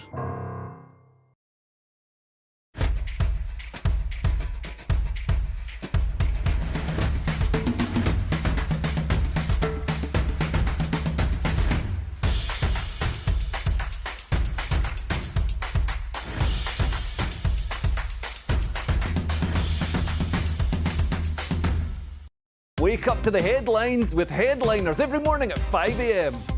We treat you to the day's biggest stories before anyone else, 7 days a week. You can catch up on everything you need to know before you've even had your kippers.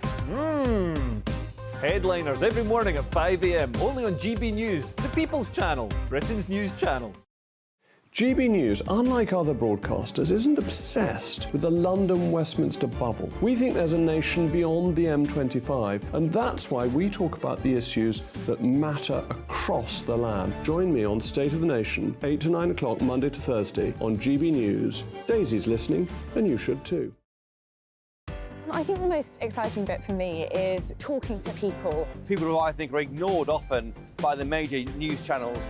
We're going to give news they want to hear. There's a voice there that needs to be heard. I think there's a chance here for a diversity of opinion to be expressed, which you don't find elsewhere. It's really exciting. We don't hold back. We're free to say how decisions that are taken here affect us all around the country. only on GB News, the People's Channel, Britain's news channel. There's only three people you can trust in life: your doctor, your lawyer, and your nana. I'm not sure. So join me, Nana Aquare, at 3 p.m. every Saturday and Sunday, where we discuss the biggest topics of the weekend. Be ready for battle. Could you be quiet? What is this? It's my new teeth. It's your new teeth. I don't bite. Well, not without a good reason. Always honest, always fun. Every weekend at 3 p.m. on GB News, the People's Channel, Britain's news channel. Your weekend starts here with Friday Night Live with me, Mark Dolan, 8 till 9 on GB News. Big stories, big guests and big laughs as we get you ready for a cracking weekend. That's Friday Night Live with Mark Dolan. Fridays 8 till 9 on GB News. Bring your own drinks. The admission's free. Tired of the usual focus-tested, pre-prepared Westminster runaround? Well, so am I. So you want higher taxes? Is your department to blame for this? Are you rethinking this policy? Every Sunday at 9:30, I'll be sitting down with those in power to get the truth about the issues affecting you. Let's be honest, we've known about the cost pressures of this project for years, not months. That's the Camilla Tominey Show, a politics show with personality. On GB News, the People's Channel, Britain's news channel. Who is it? We're here for the show.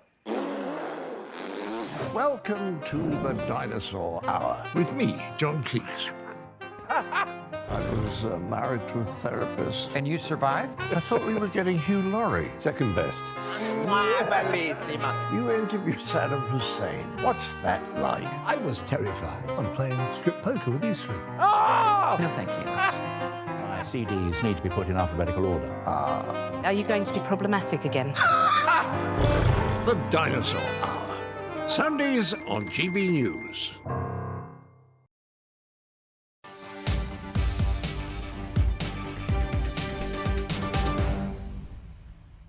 Welcome back. It's 5:45. You're watching or listening to me, Martin Daubney, on GB News. Well, loads of you have been getting in touch about today's net migration figures. As I would have expected, Marion said this. One of my friends went to university in the USA, but their family did not go with them. Why on earth do dependents from abroad need to move here with the students? Marion, it's a great point, and there's been a huge boom in those numbers. It's driving a lot of you potty. In fact, 96,000 dependents came over with 378,000 students, and it's a huge issue. And not only that, but 65% of them, as I pointed out earlier, stay in the country after their course has expired. Chris has been in touch to say this. There is a massive issue of bogus student visas. Students just use the visa as a way to get a foot in the door. It is a massive money spinner. Chris, that's a point that was made by Henry Bolton earlier, and certainly people that I've been speaking to think we need to have a good old look into the university business, and in particular its visa application system with countries like Nigeria and indeed India. Jerry says this. Senior members of the government, including the Prime Minister, need to be held accountable for the massive immigration numbers published today. The impact on access to doctors, dentists and housing is causing huge problems for British people. Jerry, so many people echo that sentiment. They really, really do. And it just seems that the people sometimes who say refugees welcome don't live in the areas where they end up going, these asylum seekers, and it's placing huge strain on the schools, the doctors and the dentists in areas where GB News viewers live. Ruth adds this. Of course, the government want more immigrants for universities. What would these down-at-heel towns, which now have universities, do if they lost those institutions? All these students and academics keep them afloat. Ruth, a lot of people are agreeing with you. This now seems like a huge business. Is it one, obviously, that the university wants to keep going? Yes. But is it also one, I put it to you, that maybe the government wants to continue too? The fact of the matter is we have thousands and thousands, 378,000 student visas last year, up 58,000 on top of 96,000 dependents. 65% of those remain in the UK. That, I think, is something which needs to be looked into. Now, moving on, a bit of fun to end the show to the latest from the celebrity jungle. Nella Rose has accused Nigel Farage of wanting people like her gone from the UK. And she spoke to him about remarks he has made about reducing immigration numbers. Apparently you're anti-immigrants. Who told you that? Oh, the internet. Oh, well, there we are, then. It must be true. It must be true. It must be. It must be true. Okay, but then why don't black people like you? You'd be amazed they do. You'd be amazed. Nigel! If you But how is Nigel and everyone else faring in the jungle? Well, joining me now to discuss this is showbiz journalist Steph Tetchy. Steph, hello again. We have to deal with this head on. The rumble in the jungle, Nella just becoming basically that real pub bore and outright attacking Nigel. And I think she's come out of this looking rather bad. Martin, every episode I watch of I'm a Celebrity, Nella just cancels herself further. Like, I feel like there's no redemption for her. I feel like, number one, Martin, who made her the spokeswoman for all black people to make such a comment like she did last night? I think what she's been doing is she's been trying to be a bit controversial, but what she's saying is actually quite offensive to black people, because there are some people who do not agree with immigration and some people who do actually like Nigel Farage. So she has no authority to say such comments like that. And, you know, if you're going to come against someone like Nigel Farage on such a topic like that, make sure you've got your facts ready. And I think that's the problem with Nella. She's been coming with a lot of accusations and she's shown she's quite immature. For an influencer, most influencers will like to think about, you know what, I want to get more deals out of I'm a Celebrity, but she is doing the opposite. I think when she comes out, she's probably going to be dropped by a lot of people, and people are going to lose interest in her because she's proven to be a bully. She's trying to get entertainment value and it's not working at all. It's quite disgraceful and it's quite embarrassing, to be honest. Steph, I'm really glad you mentioned the facts, because I took a bit of time today going through the NHS.gov.uk database, because two of the claims she made last night, the first one is most of your doctors are Asian, right? Well, guess what? They're not. In actual fact, 74% of NHS staff are white, 12% are Asian. She is correct to say that in speciality doctors, 44% are Asian versus 34% white, but she's incorrect on that. The second one, she claimed most of your nurses are African women, right? Factually incorrect. In actual fact, it's 32.6 of our nurses percent are black, Asian, minority ethnic, 10.7% are black, and that's not even all the Africans. She's utterly wrong and ignorant on these topics. And I think, Steph, it's so key that we try and keep this on point. But Nigel, to be fair, he was polite and they agreed to disagree and they parted company. They shook hands. Well, that's the good thing, and this is why Nigel is in the jungle, because ignorance has been bliss when it comes to his thoughts on Brexit, whether his thoughts where people do think he's a racist. This is Nigel's chance to actually speak his truth. So it's good when he's up against someone like Nella who doesn't know the full facts or hasn't even been reading the newspapers. And I think what was quite interesting yesterday, who had a better approach, was Danielle Harold, the former EastEnders star, where she asked Nigel whether he would want to be the next leader of the Conservatives. He did not deny it. So potentially, I think Nigel's kind of making known what his future ambitions are. And I think this is what we need to be having on these reality shows: real debates and real conversations, and not just playing up for entertainment value. Because once the cameras stop rolling, the public would have made up their minds on you. And if it's bad, it doesn't look good for you in the long run. Okay. But today should be interesting. We have two new campmates coming on, Frankie Vittori and Tony Bellew, and I think that will also be further rumble in the jungles with them, with their arrivals tonight. Superb stuff. Steph Tetchy, thanks for joining us as ever. OK, now I'm joined for another rumble in the jungle, hopefully not by Michelle Dewberry, who joins me in the studio.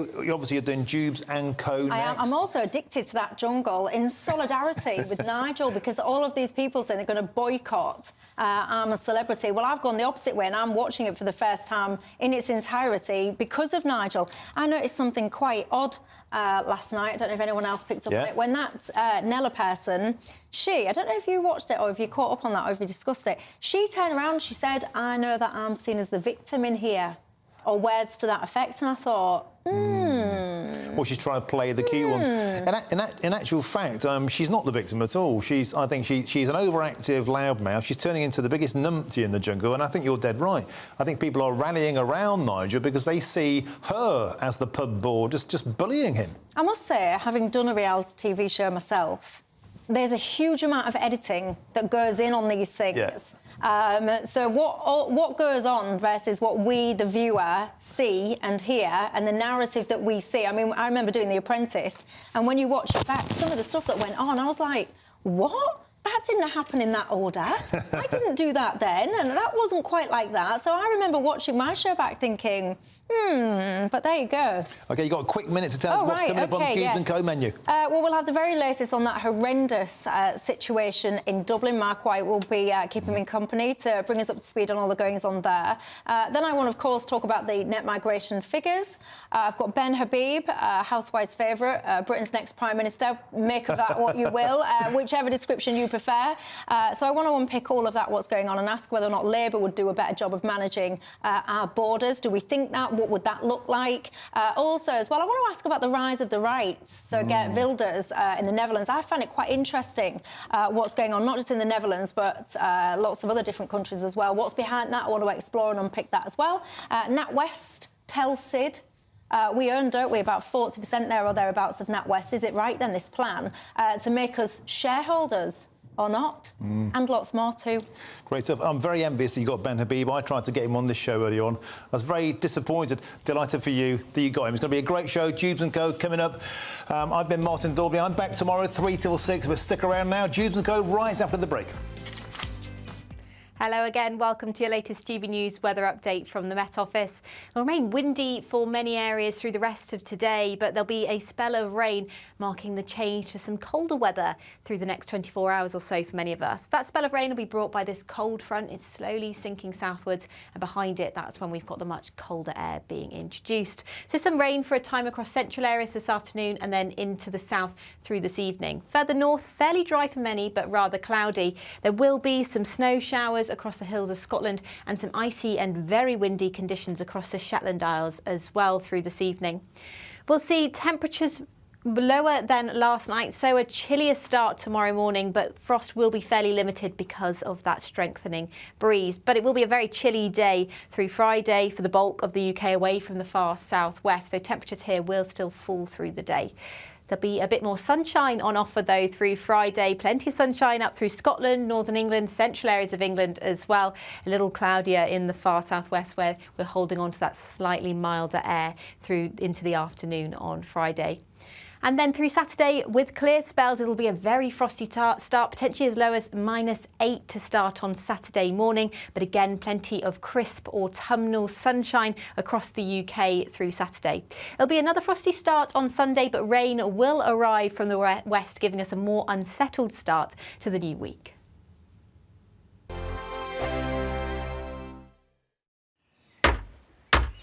Who is it? We're here for the show.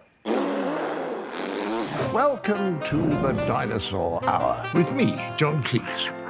I was married to a therapist. And you survived? I thought we were getting Hugh Laurie. Second best.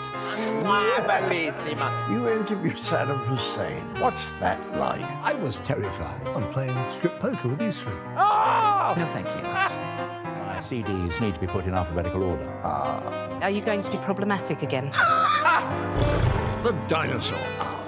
Sundays on GB News. Good afternoon, Britain. Good afternoon, Britain. Join us, Tom and Emily, To find out what's happening in the heart of Westminster. and why it matters to you. Weekdays from midday, we bring you the most compelling stories from across the United Kingdom. And from your doorstep to our inbox. That's right, we want to hear from you. GB News, Britain's news channel. I think the most exciting bit for me is talking to people. People who I think are ignored often by the major news channels. We're going to give news they want to hear. There's a voice there that needs to be heard. I think there's a chance here for a diversity of opinion to be expressed, which you don't find elsewhere. It's really exciting. We don't hold back. We're free to say how decisions that are taken here affect us all around the country. Only on GB News, the People's Channel, Britain's news channel. I'm Michelle Dewberry, and I'm not here to tell you what to think. I'd much rather hear what you have to say. So send in your opinions to gbviews@gbnews.com. Keep them clean, and you never know, I might read them out. With my panel here on Tubes & Co, we debate, we get stuck into the issues of the day on a show where all views are welcome, especially yours. GB News, the